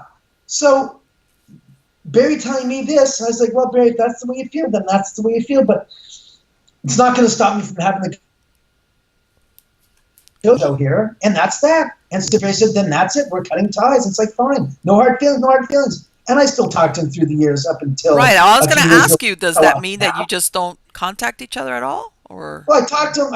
I talked to him a couple of times through the years when stuff had happened here, and he goes, he never came back after 2006. Right. But it's kind of like, we still talk to him. I said, this happens, Barry, this, and I would call him and say, this, and he goes, well, that's something, because I'd always use him as a bouncing backboard to get, information, to get his take on it. I didn't have any animosity to Barry. And then, like I said, Barry fell off the map, and I lost track of him. His mom and his dad died, and his living situation changed, and I couldn't get in touch with him. And then, I did the Ghost Adventures show a few years ago, and then it was like, that was like the fifth show I had done. And by that time, there had been a lot of interest in my house, and the notoriety started to blow up, and Ghost Adventures wanted me on their show for a year, and I said, no. I said, I don't want to do it. I don't like your show. I'm really not a fan. I said, I've seen what you do. I was not impressed. I said, no. And so finally they said, we really want you to do it. And at that point I said, something, I need something to help do something for my movie. So I said, fine. Yes, I acquiesced and said, fine, I'll do the deal with the devil. Fully knowing well that shit was going to come back and haunt me. But I said, maybe not. Maybe this will be the one place that they don't crap on you. That they won't crap on me like they have in other shows of his episodes. And finally went through negotiations. We did the show, and they were during this filming of the episode. They were here for 3 hours. They started at 9 o'clock. At 9 o'clock, all the equipment failed, and they had to restart up. And we have all the batteries and all the equipment gone through, and started at 10 o'clock. So it's going to go from 10 to 4 in the morning. Well, 10 o'clock they go in the house and stuff starts happening right from the get-go, because for the prior 3 days that they had been shooting there without the crew and without the Ghost Adventures team, they were doing interviews, they were doing B-roll, they were doing the reenactment. The night before they did the lockdown, they did the infamous reenactments, which you can, if you watch the episode, you'll see a few sequences of a girl playing the part of Sharon Tate. Okay. If it's not in shadow, it's going to be her in full light in the white nightgown walking up the street covered in blood. It's the same actress. They shot that whole B-roll the night before. Okay. And the producers asked me what my take on this reenactment that they were going to do was, and I said 2 days early when they were floating the idea behind me, I said no. I said, that story that Dre Fordham's telling you, that you're going to make this reenactment, I said, I know it's sensational, I know it's dramatic, I know it's really impactful, but I can't vouch for it. I said, I cannot vouch for it at all. I said, all I remember is that I spoke to her about 5 months ago, out of the blue. She called me up, she told me that she had been here before, a couple of years earlier, with a bunch of people on a paranormal research group, and at the time that we were talking about, I had not and was not engaging in doing any public tours here. I wasn't opening up the house and getting paranormal teams up here to go do it. None of that. I'm talking about I'd been I have been reached out to by many, many, many paranormal research groups after Okay. the Ghost Hunters show that said they wanted to come up here and do their investigation. I said, sure, come on up. And I said, no charge. I said, no, just come on up here. He said, whatever you get, share it with me and let me see the footage. I said, that's it. I just want to see what you guys get. I wanted to open up the house for them. Well, she was apparently, as she says, with this group that came up here and did this investigation, blah, blah, blah. She wanted to come back up here on her own. And I said, no, okay, fine, I'll come back, fine. So we talked on the phone for several weeks, and then she just disappeared, just off the face of the planet. I didn't hear any more calls from her. She wasn't reaching out to come to the house or anything. It just like disappeared. And I chalked it up to another flake, whatever. Right. And then comes the Ghost Adventure show. And the producer mentions the story of hers. She drove up here with her mom, and at the bottom of the driveway, she came up 10 feet up the driveway, at which point she saw the apparition of Sharon Tate, bloody, in a white nightgown, covered in blood, walking up the street or whatever, and then she vanished. And so you found out about this after the fact when they were trying to do the show there about that she had supposedly seen this on the driveway, etc., right? Well, yeah. Well, he said it was a Wednesday. They were doing that, and they said to me, "We're doing the reenactments." Like, good. He goes, "Oh, we want to float this reenactment by you," because they asked me what reenactments I could provide them with for stories to do reenactments. And I told them about Charles Gould, and I told them about a few of the other incidences, but they want something that was really dramatic, that was really horrific. Period. And when they're shooting this, I'm out on the side of the house and on the street behind the cameras taking snapshots. Okay. And there's a picture I took of the girl, and there's this huge, enormous light pouring right out of her stomach. Wow. And it's like it's you just see this big ball of light coming out of her stomach. It's all illuminated, and there were no lights behind her because they didn't want to have lights behind her flashing into the camera. Right. So what they did is they put the lights in front of her so that there would be a shadow effect. Okay. And she would look illuminated in a ghostly effigy. And as I'm taking these pictures, like I said, I took that picture, I looked at it going, holy, what the hell is that? And I looked down there, and you look at the other pictures, there's nothing behind her that would manifest this ball of light that's literally pouring out of her stomach. And I said to them, while they're doing this, I kept on feeling like pain and anger, and each second passing by was just more like, we're going to make them pay for this. Please. Do not harm anyone. Do not hurt anyone. Do not cause any physical pain to anyone. Please don't. Producer hears me as I walk out there. He goes, well, what did you just do? I said, try to save your asses. He goes, no, what did you just say? He goes, I went to the top of the stairs because it's still my house.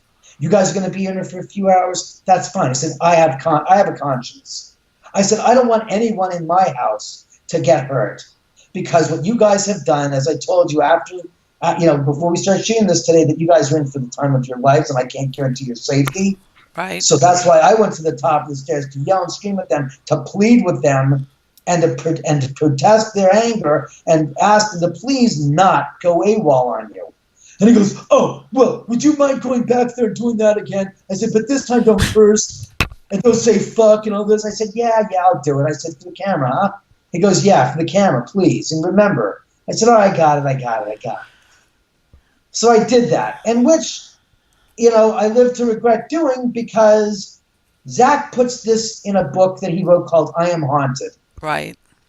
And he writes 3.5 pages about me being, in the chapter where some places aren't haunted. Some people have people inside of them that are the source of the hauntings, that are the creation of the hauntings, that are actually the haunted, that are sharing their soul with other spirits in their body. My friend and I read the book, and I read it out loud, and he listened to it, and I did it on one of my YouTube or Facebook Live things.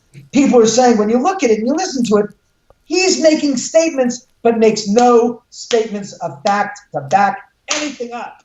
He just shoots his mouth off, and then it's like, you look at it and you go, well, if I look at the episode as a reference point, both episodes, none of what he said in the episode to contradicts anything what I've said, derides it. It all backs what I've set up. And if you watch what he said, in the episode when he was here, I told him the story of Lisa Williams. She came Right. in the house. She looked at the top of the stairs leading into the living room, looks in the bar to her right and says, "Oh, you have a huge party there in your bar." And I'm squinting, going, "What the fuck?" And she goes, "Oh, Sharon's there, Jay's there, Rudolph Valentino's there. Oh, yeah, and there's some Native Americans and some other people who I don't recognize that are there. But collectively, they want me to tell you that they all appreciate you letting them stay in your house." Oh my God. At which point I looked at Lisa after I gazed back to saying, "Can somebody show themselves so I can see you, so I know who I'm talking about? Because otherwise I'm talking to air." I said, "Lisa," I said, "I don't know. I don't know about anybody else." I said, "But I've had the dubious honor of seeing the pictures of the murder victims." So do you think that they're just hanging out? I have a feeling that they're hanging out there like maybe like what Lisa Williams said, whether because it was a tragic way they died, maybe who knows, but it's because they feel either because there's a good power supply there, and they feel good. Like you said, you're not gonna As throw them Lisa, out. They can hang out as long David, as I know how to ask you before, but and I'm gonna, in case anybody wanted, it sounds like you have your access to the house or tours not on a regular schedule, just when you decide you're going to have it. honestly, I'm not. I don't have anything planned. And after the last event that we had a month ago, which I think was like the third time we did it this entire year in Okay. 2017, and what people don't realize is when I started doing this in 2013, I think I did eight. I think we did 6 weeks of it, maybe 5. We did 8 or 9 investigations. The following year, I did 6. Okay. This past year, I did 3. And it's just a natural kind of progression. It burnt. I'm burnt on it, and Sure. I don't think I'm ever going to do it again, like, because I don't. I'm not where I was when I was a couple of years ago. I was eager to do it. After doing it so much, I'm kind of like, no, I want my privacy. I want my sovereignty. Sure. I want the home back. If I do anything, the only thing I want to do is to straighten the record out. And I'm now in the process of writing a book about the Oh, past wow. 19 years Okay. of the endeavor from when we bought the lot to present day, and also about the history before 1890 of the footnotes that I examined that are kind of like going scratch your head, going, wait a second. Here's an example. 1769, August 9th, 200 years to the day. I was going to say August 9th. Wait a minute. Yeah, 1769, August 9th, 200 years to the day before the Sharon Tate murders took place, is a historical footnote that is eerie, because on that date, and it's recorded in a diary by one of the friars that was traveling with the Spanish conquistadors, that were the conquistadors and the expeditionary group that came up from San Diego and investigated and first treaded upon southern LA, what is now Los Angeles, took place. And on that date, in the mid-morning, the conquistadors and the expeditionary group made first contact with the Native American tribe that was here, the Tongva tribe, the head of the Tongva tribe, about 2.5, 3 miles as the crow flies from where we are right now. 1842, as the story goes, the native tribesmen decided, a group of them decided to go down there and to rustle and try to steal some of her livestock. Well, they've probably done this many times before, as I'm starting to hear. This wasn't the first time. Okay. But what was the first time is that the ranchero hands on the ranch there basically got the drop on it as it was happening, and a battle began. Well, I can imagine. And we don't know if there were other battles, but the significance of this battle is the fact that it was recorded, and the bodies and the location of the bodies and the incident was recorded in the records. And so we still to this day have scant records, but we have some right, but some type of records, yes. So what happened was they went down there. They then got into engaged in a running battle with the Tongva tribesmen, and 3 of the Tongva tribesmen that were basically involved in the skirmish were killed a mile away from here.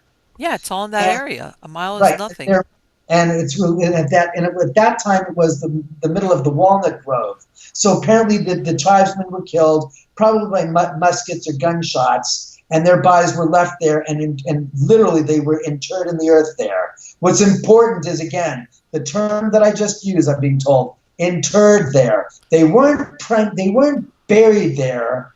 And I'll get back to these when I'm making very, very strong points about this. Their remains were left at that spot and were just left there and buried and were left and turned into the earth. Oh, okay. So there was no burial. It was not a consecrated cemetery thing.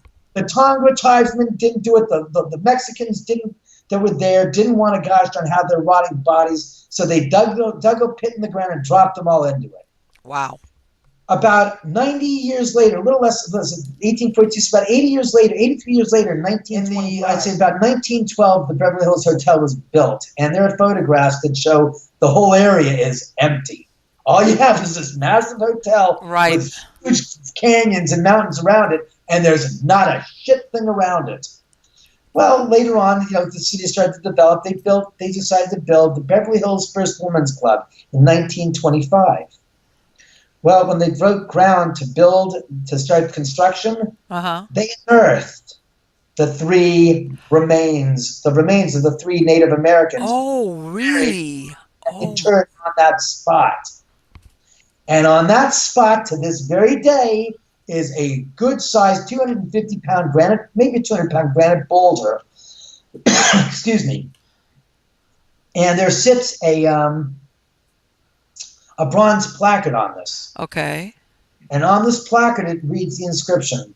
On this spot, 1925, the remains, when, talks about the Beverly Hills First Women's Club, the remains of 3 Native Americans were uncovered from a battle between the early Californians and the Native Americans. Wow. Well, at least they commemorated it. Well, yeah, but the point is that so fast forward to today, to present day. Lisa Williams comes into the house, goes into the 3rd level, take her in there, and she goes into the earthen wall room, and the first thing she says to me is, do you know there's a Native American, and she's pointing up to the Mount of Earth, and she goes, he was on horseback, and him and his horse died on the side of the hill here. I said, what do you mean? She goes, well, what I'm getting is that they were walking across what is now the driveway, which was a horse path, as she described it, that led to the end of the driveway, which was a large plateau that looked over and down upon the canyon below it. I said, yeah, and she goes, they used to use that end of the driveway as ceremonial land. I said, ceremonial? She goes, not burial, but like ceremonial. There was lots of energy there. And it's like, energy in the earth? She goes, yeah, it was coming up from the earth in that spot. And it was also afforded them an ability to have the high ground to look down upon the canyon below. So if people were coming up towards them, they could have a good defensive position, so they knew that something was happening, because they were driven, she said, from the lower lands further up into the hills, because the flatlands were turned into farms and were farmland, were turned into walnut groves and stuff. The Native Americans were basically pushed out by the Spaniards and the Mexicans that were taking over the land. Okay, so yeah. And I said, okay. So she says he was walking, what he told me is he was walking across the path, and the horse lost its footing. Ooh. And she says he was a rattlesnake or something, or it's lost its footing, and it fell down with the horse, the rider on the horse, and they tumbled down the hillside and landed, was stopped by a tree. And if you go into the earthen wall room today, you can see there's about a tree stump that's probably about a good 17, 18 inches in diameter that we had to cut when we built the house, because there was a tree there. Right. Whether or not that's the tree, it doesn't matter. There have been many trees on this hillside, I'm sure, that no longer were there when we built the house. Right. The point is it made sense. And she says that the horse and rider both broke their necks and died, and their remains were left there. Nobody knew about them. You're 70 feet from what is, here's the street. You're 70 feet down the slope of the hill. And she goes, through the years, Their remains were covered through with mudslides Yeah, of and different course. things, and all that was left, their bones were left, but their bones basically were covered by mud and covered in mounds of mud and interred in the earth. I said, okay. I said, that's interesting. I said, I appreciate that, Lisa. And she goes, I said, great. I never told anybody about that story that Lisa told me for one reason. I figured, this is a great opportunity. If, in fact, what she said was true, Mm-hmm. I can use this as a barometer. When other people come in, if somebody else should come in that's psychic and say the same thing, then I should be able to say, thank you very much, and put that feather in my back of my hat and say, okay, there's Lisa's the first one. Now you got this one, you got this one. And so that way it's kept in a kind of a vacuum so that nobody knows about it except for me, and I'm not talking about it. And I don't think that other psychics like Chris Fleming and James Van Prague and all these other ones would be talking in the same group. It's not like you're all like used to, like, you think that just because you know one act, you think one Yeah. act is everybody else. It's like they're people. Just because he was in the same movie with somebody or same TV show doesn't mean they're friends, doesn't mean they hang out together. It means they work together. That's it. There's no connection. So Lisa Williams says this. Chris Fleming comes in. He gets it. Gets the same thing. Let me see. I spoke to Marianne Winkowski about it. She picked up on it. So she's the real life ghost whisperer. James Van Prague came in. He picked up on it. Other different psychics that came in and picked up on the same thing. Okay. And I kept saying, I can't believe that every one of these people is saying the same thing repeatedly over and over and over and over and over again. It's like, wow, this is amazing. They don't know each other. But they're saying the same thing. And they don't. I'm sure they don't say that. Let's confirm about the Oman House, because that's just not the way things are in the field. So I was like, finally, I told Zach Baggins. I said, all right, I'll tell him. You watch the episode. I tell him what I told him, and yet he has the distinct desire to embellish, which is a nice way to say to lie, to blow things up to a proportion which doesn't exist in reality, but it's sensational and it sounds terrific and it sells. And he goes out. It's just not true. David's house is built on Native American ceremonial burial ground. And I'm watching the episode and I rewound and I said, wait, what did I say? I said, one Native American, his remains are interred on the earth. I said, that don't make no cemetery. Yeah. Last I checked, it takes more than one person randomly dying on his property and his remains to be left there and be covered by the earth to turn that into a cemetery. Right. No, a cemetery is a plot of land that's been designated as a burial place, not somebody like what happened And to him. exactly, and that holds true for every single culture under the sun. Mm-hmm. It's not exclusive to the United States, to Western civilization.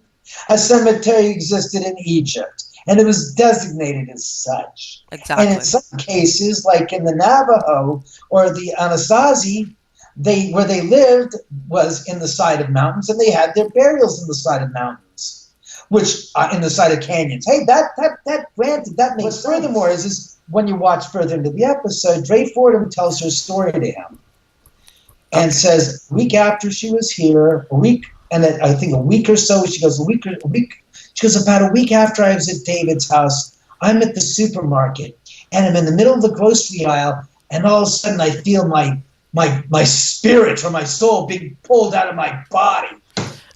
And I'm like,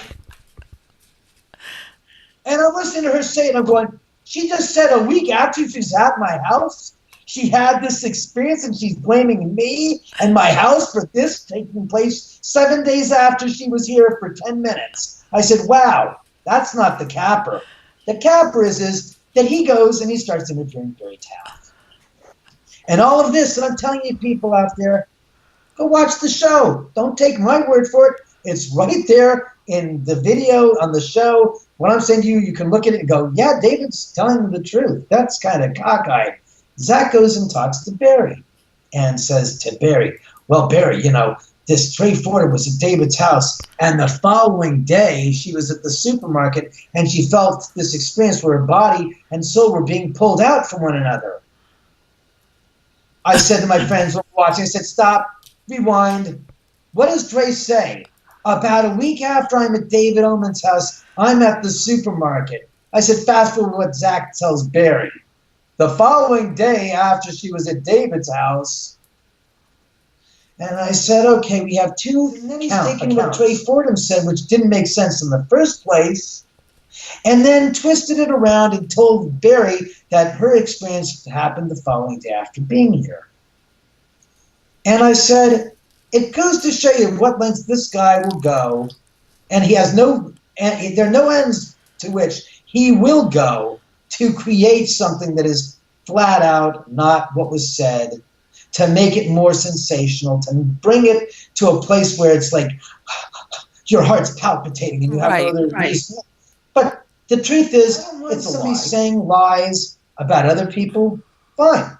I can't control that. But when you do it about me, and then you put it in a freaking book, and then you put it on the sequel to the show, Aftershocks, and you go to these pandered, these prearranged shots of where you got me cast half in the darkness and half in the light with a real intense look in my face, and you cut to that, I make a statement, David's possessed. It's like, gee, Zach, your credibility went down the toilet with the book and with the 2 episodes you put me on, but really, your credibility has gone really way down after the fact that in every episode over the past 2 seasons that I've had, as I've heard from others that watch your show, you're getting possessed every gosh darn time you step into a place.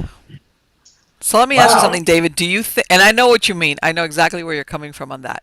Do you think then, because it almost sounds like what you're telling me, that it's almost incidental, that tragedy that happened, that murder, the Manson family, everything? Yes. I don't say, no, time out.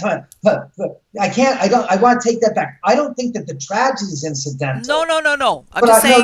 But your listeners might believe that. What I'm saying to you is that what I've said before is, had the murders not taken place 150 feet down the driveway from my house, wouldn't affect this house in any way, shape, or form at all. As far as the paranormal activity that occurs here is concerned, it would be going on had that not happened there. If Sharon was still alive and Charles Manson and his family didn't kill Sharon 48 years ago, this place would still be crazy haunted. Exactly. Because, in fact, it is haunted, and it's not, correct, I don't like using the word haunted, because in modern contextual thought, haunted, creates an image of a place where somebody was killed or died or was murdered or some tragedy befell them. That could be no further from the truth in this case, where no one's died here that we physically know of, outside of what Lisa Williams claims. We don't know anything other than that. So if that is removed from the equation, back to us saying we factually don't know if anybody ever died here, because we don't. As far as this house is concerned and the existence of it, we know that no one has ever died here. That is a simple statement of fact. Prior to that, it was just the hillside. So I don't know anything of records of the area. I've never found any evidence of any tragedy occurring on this property, period, ever. Right. So what the house is it's a portal, a vortex. As Lisa Williams called it, it's a ghost flop house. Marianne Winkowski said, oh, honey, I can't do anything for your house. She said, and she's, again, the woman that's the show Ghost Whisperer is based upon. And she said to me, as we had a discussion at the Universal Hotel when she was in town for one of the episodes that she was there for to watch, I talked to her at length about it. She goes, your house is just a doorway to the other side. Spirits come in your house and leave and come and go. Some of them hang there for a longer period of time and then go. Some of them just come in and then just check it out and then go. Some come in with the people that walk into the house, she used to say. She said to me, she goes, the idea that spirits are jumping from one person to the other is kind of a fallacy. She goes, they don't. She goes, they're with that person for a reason, and that's who they're with. And I said, you mean the thing about hitchhiking ghosts? She goes, that's not exactly true. There's not a lot of that to go around. She goes, in some extreme cases, there are those incidents, but for the most part, they're pretty much with people that they're supposed to be with. And she goes, but when they come into the house, the individual comes in, the group of spirits around them can pop off and hit this environment. Like I used to say, like I said, you mean like like when you take your friends to the beach, well, cram into a car, you get to the beach, you all pop off on the beach and go your own separate ways. And she goes, exactly. Okay, there. That makes That's what it's sense. like. And I said, what Barry said to me is that because this house has got such elevated EMF levels that the spirits can drive their energies or their engines, so to speak, off of the energies in the house. And I said, so it's kind of like a good analogy would be taking a reptile from a cold environment where it's sluggish, where its blood flow is in circulation is very, very mitigated, and taking it to a warm environment where it's deriving its blood will flow quicker and more freely because the atmosphere and the environment is such that it's deriving its energy from the environment. He goes, exactly. I said, that's the best analogy that I will use from now on about the spirits and the way it affects them when they come in the house. So, David, if anybody wanted to find out anything, whether you're going to have anybody over or just to see what's happening, what's the best thing? To go to your website, to go to Facebook? What's the... Well, I'd say you can go to the Oman House. That's THEOMAN house.com. Okay. To get information about the house. If any events are going to be happening, that's where I would be listing it. There's also contact information if people want to rent the house out for a private event or a private party or something like that. I mean, I do and have done that in the past type of thing. And of course, to see the video shot here, go to YouTube, to my channel first. Okay, YouTube. I'll put a link to it. Yeah. I'll put a link to it in the credits of the show. Exactly, YouTube.com, and then of course my Twitter account, _Oman1, and that's really about it. Like I said, I'm much more private and much more reserved. The only thing, like I said, I want to bring to the public is my own story. I'm going to write the book. I'm not done. I'm in the process of writing it because there was this one write a book. It's like, all right, fine. Because if anybody knows anything about writing a book, it is the most difficult. Correction. Writing a book about one's own life is a most difficult proposition. Yes, you're absolutely right. And it is. I've had so many experiences in this house, and so many countless of other experiences that other people have had here, that it's a good thing that in 2005 I started writing down a diary of incidents of things that were taking place so I could review them later on, going, that jogs me. I got the whole, there's the deep, boom, I remember it all now. Because otherwise, there's literally over 1,001 experiences that have occurred here. The thing is the book, and then the idea is that I want to do a show, not a series. I know we can't, because every time I've pitched the idea to do a series about this house, okay, every single producer comes back to me with, no one's going to want to come back and see another second or third or fourth episode at your house. And I go, excuse me. They watched the gosh darn story of what's going on Oak Island. What the hell is the difference? They're on the frickin' island digging for a fucking lost treasure for the past 3 years, going back to a historical story that goes back hundreds of years, and they haven't discovered shit. So don't tell me that they're not going to want to come back to the same location day in and day out to watch an episode, a series about that episode and that location. You're quite wrong. As a medium. Because everybody who comes in has a different experience connected to them personally. Not to Sharon Tate, not to the shit that you think you're going to find. It comes into the story, revolves around their personal experiences here with their friends and relatives that have passed away. And they couldn't wrap their heads around it. I said, well, what about my story?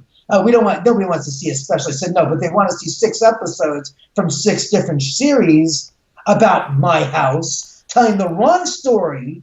I said, yeah, that makes total sense. And you're trying to tell me that there haven't been multiple specials on Lizzie Borden's, on the Stanley House, on the what's her face, the place in San Diego, the Winchester House, the Winchester House as well, but the one in San Diego with the Whaley, the Whaley House, exactly. I said, you can't tell me that. I said, I actually live here. I said, last I checked, what I can say safely against all those other shows about those locations is not one single one of them has a resident that is the same resident that has been living in that location for 15 years straight, who hasn't run out of the house, who hasn't run in fear and terror claiming that there's blood pouring out of the walls like Amityville. I said, this is what I don't understand. You got 6 shows that have been out there about the house, and they've all been the highest rated episode to date for those series. And you're telling me that nobody's interested in my story, which is told from my perspective, which is the truth, which covers the whole entirety of the past 18, 19 years here, and a little of the history beforehand. And you don't think you think that you can do a special on a daguerreotype of Billy the Kid, when the daguerreotype itself is this big. Here's an idea. Here's a business card. Literally, it's a little bit bigger than a freaking business card. But they did a 3 1-hour special about the freaking daguerreotype with Billy the Kid and made that into a mountain and a half. I've seen that show. They did the same thing with What's-His-Face with D.B. Cooper jumping off of a plane and hijacking a plane and making off with $10,000 or $200,000 in currency and jumping from a plane and parachuting down.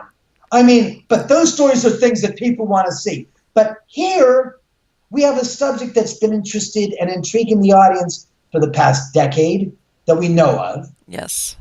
That's never been told accurately. That in every single one of the story-based shows, they've either pushed things together or they've made it look more. They've made it look, I should say, not hinky, but they've made it look more fake by the fact that they've shot in other locations to then say this is the reenactment in David's house. But here's the picture of David's house, and you look at them and you're like butting heads, like 2 male rams butting heads in rut because they don't work. The one house that they use for the reenactment is a 3-story up, where the house that I actually live in, which they cut away to, is 3 stories down. And they don't even look closely alike. The actors they used were actors that everybody looked great as the person they were responsible to be portraying, except for me. They got a guy with a receding hairline, looks like he's a stockbroker, about on his 15th year of being in the stock trade, who's a neurotic son of a bitch. And I'm thinking, that son of a bitch is playing me? I said, that's not even accurate. And like I said, they have to do what they have to do because they have a 1-hour time frame within which to frame this story. And because they don't care necessarily about the accuracy of my story, in effect, to making it feel or be real, they are in a position where they have 42 minutes to tell a story, and it's not the whole story. They've taken a sliver of my life in the story here and made it into the full episode, so they have to do things to sensationalize stuff. And I said, the fact is people ask me on radio shows what this and that, and they say, why didn't we see that in one of these TV shows?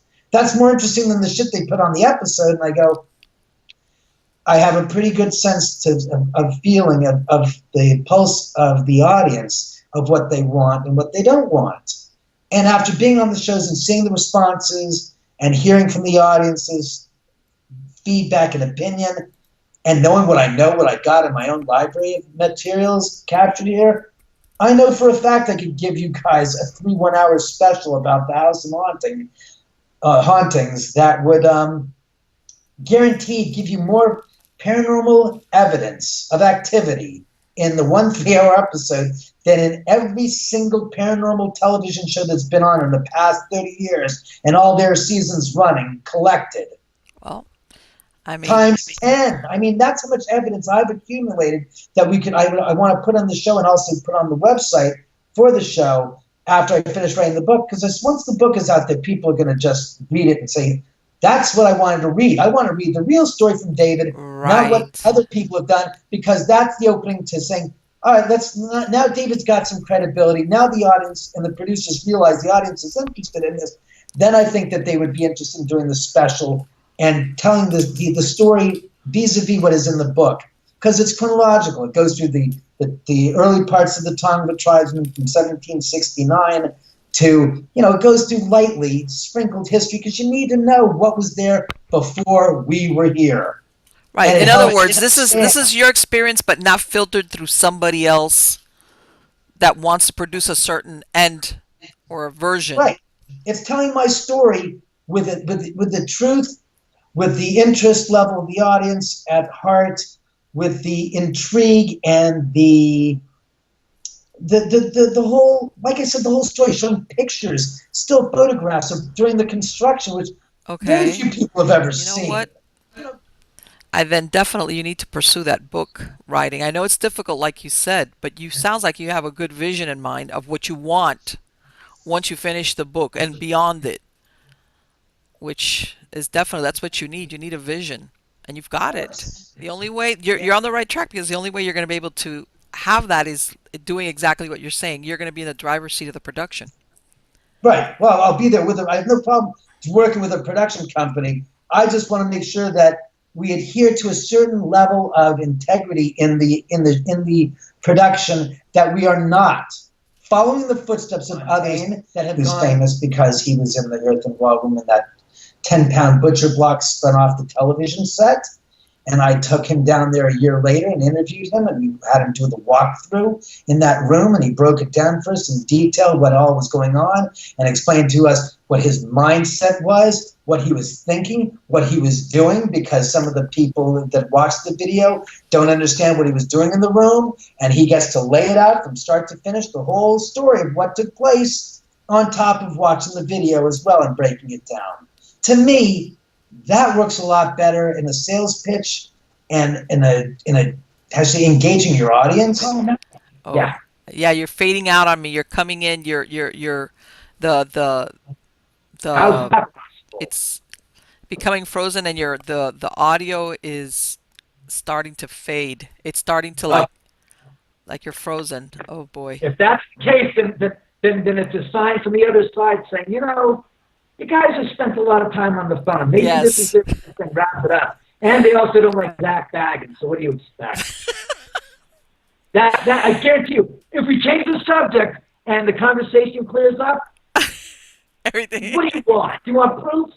All right, so let's talk about Sharon. Maybe we can talk about Sharon, and her untimely death, and the Okay. fact that people lay blame upon Jay Sebring dealing drugs as the reason why it was justifiable homicide, or the fact that people lay claim to the fact that they were supposed to be at Sharon's house for this party on August 8th. That was never, ever, ever, ever going to happen. I want to say is just one last thing, is that Sure. everybody lays claim, including the woman in the People magazine article a few years ago on the 45th anniversary, that she was supposed to be at Sharon's the night of the murder. Chuck Norris famously said, had Bruce Lee and I actually gotten up to the party like we were supposed to and weren't detained somewhere else, that night wouldn't have ended the way it would have ended a whole lot different than it did, in reality. And in reality, there was no party that night. That's a lie. It's a myth. And was there with her friends, Wojciech Frykowski and Abigail Fulcher, who were living there because Roman Right, Polanski exactly. Yeah, because they were waiting for Sharon Roman didn't have Polanski to come back from Europe. Well, yeah, because he was in New York working on something, and Sharon was 8 months pregnant. He said, look, while I'm in New York working, I want you guys to stay here at the house in case Sharon her water breaks and she has to be rushed to the hospital. I don't trust the ambulance is getting up here in time. So they were living there. Jay Sebring was Sharon's ex-fiancé, who lived about a mile up the street, up Benedict Canyon. And they were all good friends. Sharon and Jay and Roman were good friends. And, he was still very much good friends with Sharon, still loved Sharon. So he didn't have a problem with being there. They were all often at the El Coyote. So those 4 people were the only 4 people connected to Sharon Tate that were ever going to be there that night. Right. There was no party. She's 8.5 months pregnant. What everyone who makes the claims about that they were going to be at the party seem to forget is that in so doing, it really destroys the character of Sharon Tate. Because what you're saying is, Sharon Tate, 8.5 months pregnant with her first child, is a callous, selfish, self-destructive individual and doesn't care about her baby, to the point where she's having people come over 2 weeks before she's expecting, and they're drinking and they're partying, and she's cavorting with a bunch of people late into the night. That's not the case at all. She wasn't. There wasn't a party. Abigail and Wojciech were dressed Abigail was in her nightgown. Wojciech Frykowski was wearing his blue pajamas. Right, Sharon was wearing a white nightgown. Jay was wearing the clothes he went to for dinner. And his striped leisure pants, and his shirt. I mean, and the only oddball was Stephen Parent, who was up there to see Right. William Erickson, the The caretaker. the caretaker of the house, of the property. So, he had left 5 minutes earlier, he would have survived. Talk about bad timing. Exactly. So, I mean, what people don't realize is that these stories are lies, and in the lies, it paints a picture that's very self-destructive towards Sharon's character and persona. And I find it to be insane that people would do that. But it's the old, I want the attachment and the connection to tragedy, so I could say I could have been there.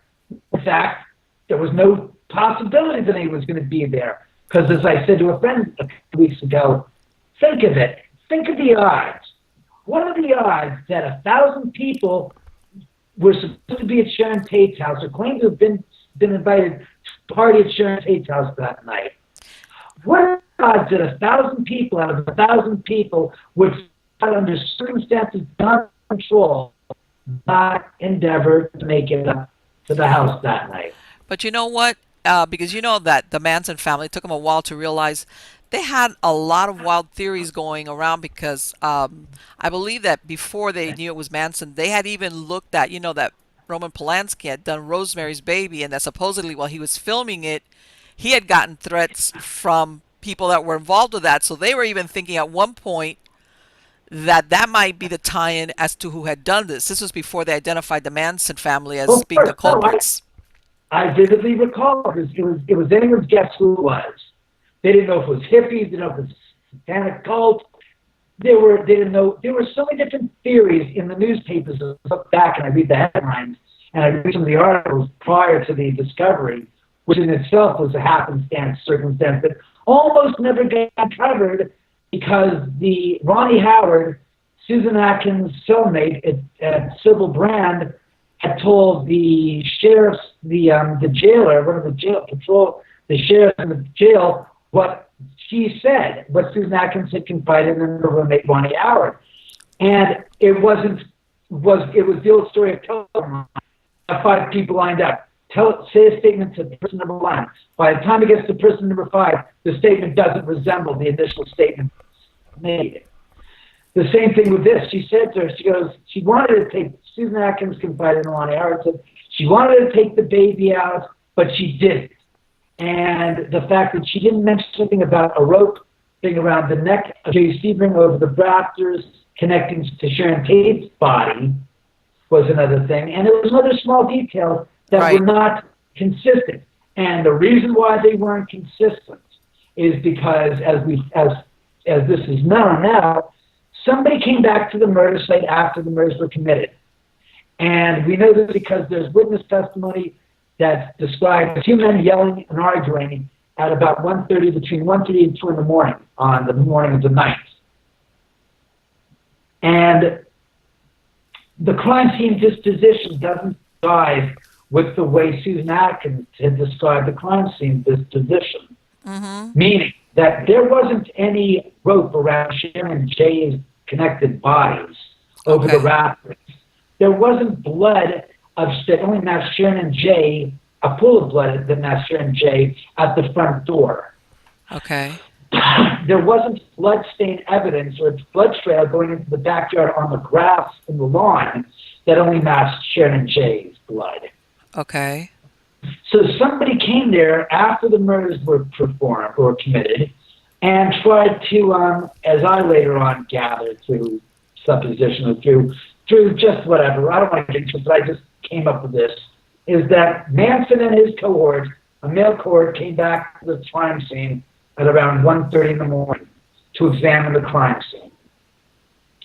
In a 6-week, Manson was like a director in a film. He wanted to see how his creation, what he had vision in his mind, how it was actually executed.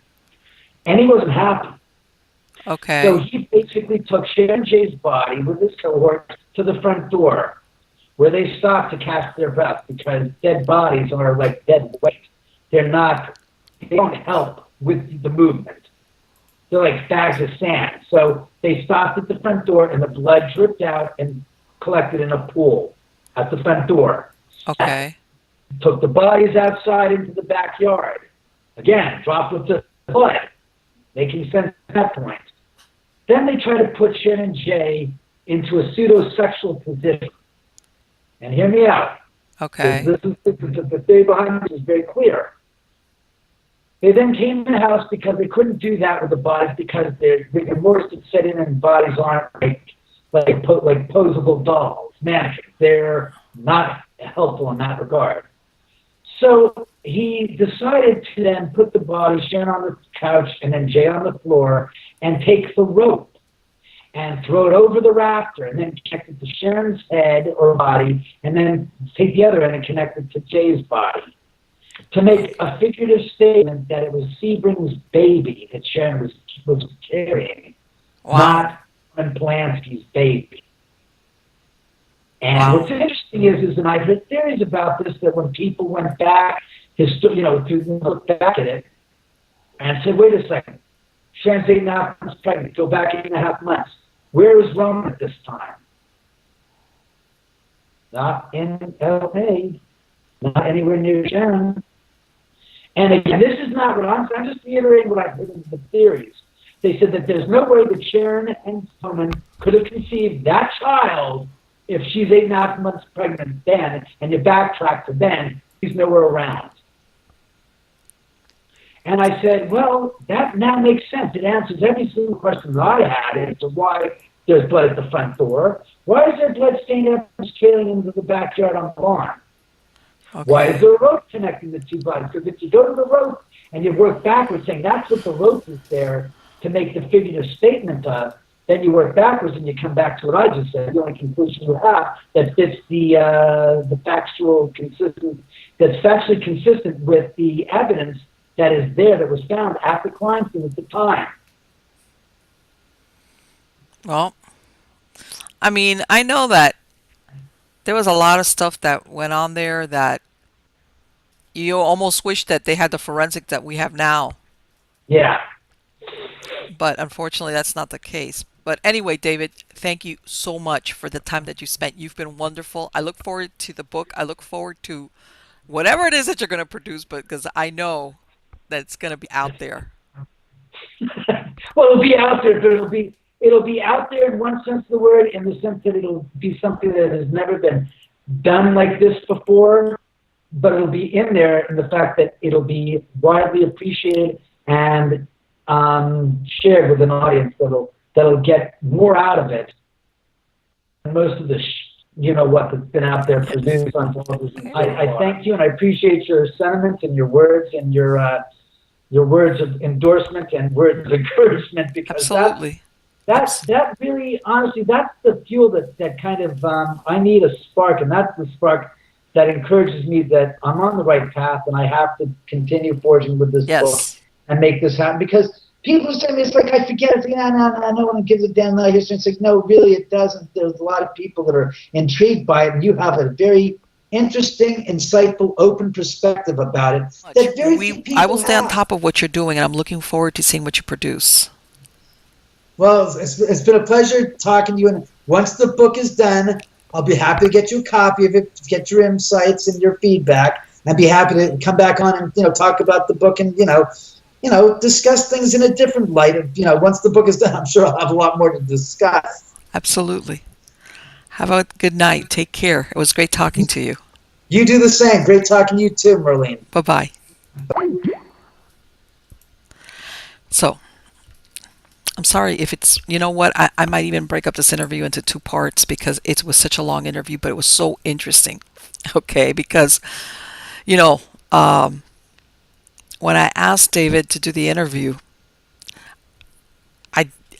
I didn't realize that, that all this was going on behind the background, because, of course, you're not privy to this, all we see is the shows, what's produced, and you never know what's going on behind the scenes. So, I thought it was really interesting because it opens up this whole view of first of all, what was really going on at his house, the manifestations, the people that were involved there, because you could tell there's a big difference between what you see on the programs and reality. Big difference. So I think, I don't know, when I edit this video, I'll consider if I'm going to divide it into two parts. And it'll be moot by the time you see me seeing this, because by then I will have made a decision on it. But anyway, guys, I hope you enjoyed it. Please subscribe to my channel, like this video. Okay, catch me on Facebook and on Twitter. I live stream there. I think, you know what? I love this interview, and I'm going to tell you why. Because, you know, besides the fact that we were talking about somebody that's lived in a house for 15 years, that's had all this, you know, anomalies and things that have actually been captured, you hear about, you know, and I've spoken to, you know, other people involved in the paranormal that, you know, that sometimes they feel that some of these shows that have to do the paranormal, it's been like a double-edged sword. You know, it's made paranormal more mainstream, more acceptable, not as much stigma where you get those looks. But at the same time, it's skewed the reality of what working with the paranormal truly is. Okay, and when you hear his description of what went on behind the scenes, you kind of, like I said, I've talked about this in other shows with other people involved in the paranormal, where they're investigators or authors, where they kind of like think, you know what, they're not doing people who are truly into this field any favors, because other people out there, just the perception they get about either what, you know, supernatural manifestations have to do, people that work in this field, people that live in houses like this, it's like, it's kind of off kilter as to what the reality is. Yes, you're always going to have what we call the outliers, which are cases that, yeah, that they're the extremes. Okay, extremes in either hauntings, the way it's affected a person. Yeah. But like, again, those are outliers. That's not the norm. That's not the norm for either the investigators, researchers, or people that experience it. You know, not everybody's extreme case, but yeah. As I want to, I can't wait to see what he produces, because I'm sure for 15 years he's got a lot to bring to the table as far as what it's like to live in a house. Again, whether it's because it's the anomalies are created by the geomagnetic, whatever is going on there in that piece of land. And like I was trying, you know, I guess that because there was this very terrible, tragic murder, okay, that happened, what, maybe a few hundred feet from its house, was just incidental. It was going to happen anyway. Or did in some way that cause it?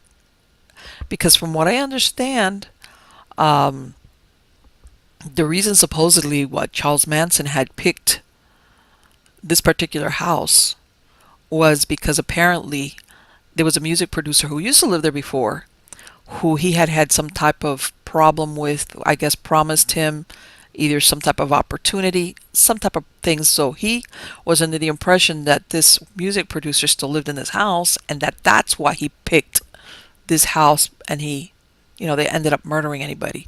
I don't know how accurate that is, because sometimes there's different versions of things that go on, and who knows at this point. But that sounds logical. But then again, you ask yourself, you know, what came first, the chicken or the egg? Is it the anomaly of the land? Did that cause that tragedy to happen the way it did? Or it has nothing to do with it? Or is it the anomalies because of what's there? And then you have this horrible tragedy, okay, which was the imprint that it caused, coupled with the anomalies. Do we have spirits of people that, for some reason, maybe they're waiting for something, Maybe not necessarily that they're tied there, they just choose to be there. I mean, it could be a whole set of things. Like he said, and I've made this point before in other shows, there's a lot of things of history that happens in places which are never recorded. Whether it's the newspaper or historian or anything like that. And what he was describing when he says that Lisa Williams, the medium, is describing how this Native American, his horse and him go off, basically off the hill and end up dead. That happens a lot. They, we look at that horrific murder as the source of the hauntings, and they could be, or not, or partially, but a bunch of other things could have happened there long before there were any houses there, a paved road. You could have had a massacre there. You could have had people that were killed. You name it. Bodies could have been dumped. As a matter of fact, I believe in 2016, there was a story that came out how they had found a female body that had been stabbed 150 times. And this happened very, very close to where these murders took place. And they even questioned Charles Manson about it. Apparently he didn't cooperate, I guess, because they were looking at maybe he killed somebody else.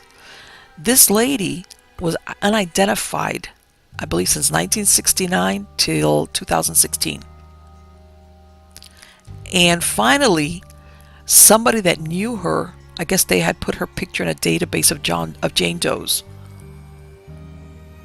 said, wait a minute, that looks like so-and-so many, many, many years before. Turns out this was a Canadian girl, very young Canadian girl, had come over to, I think, see some friends here in California, decided to stay. Somebody ended up killing her. But to this day, it's unsolved. Finally, she was identified. But my point being that happens more often than people think. Sometimes the bodies are found, sometimes they're not.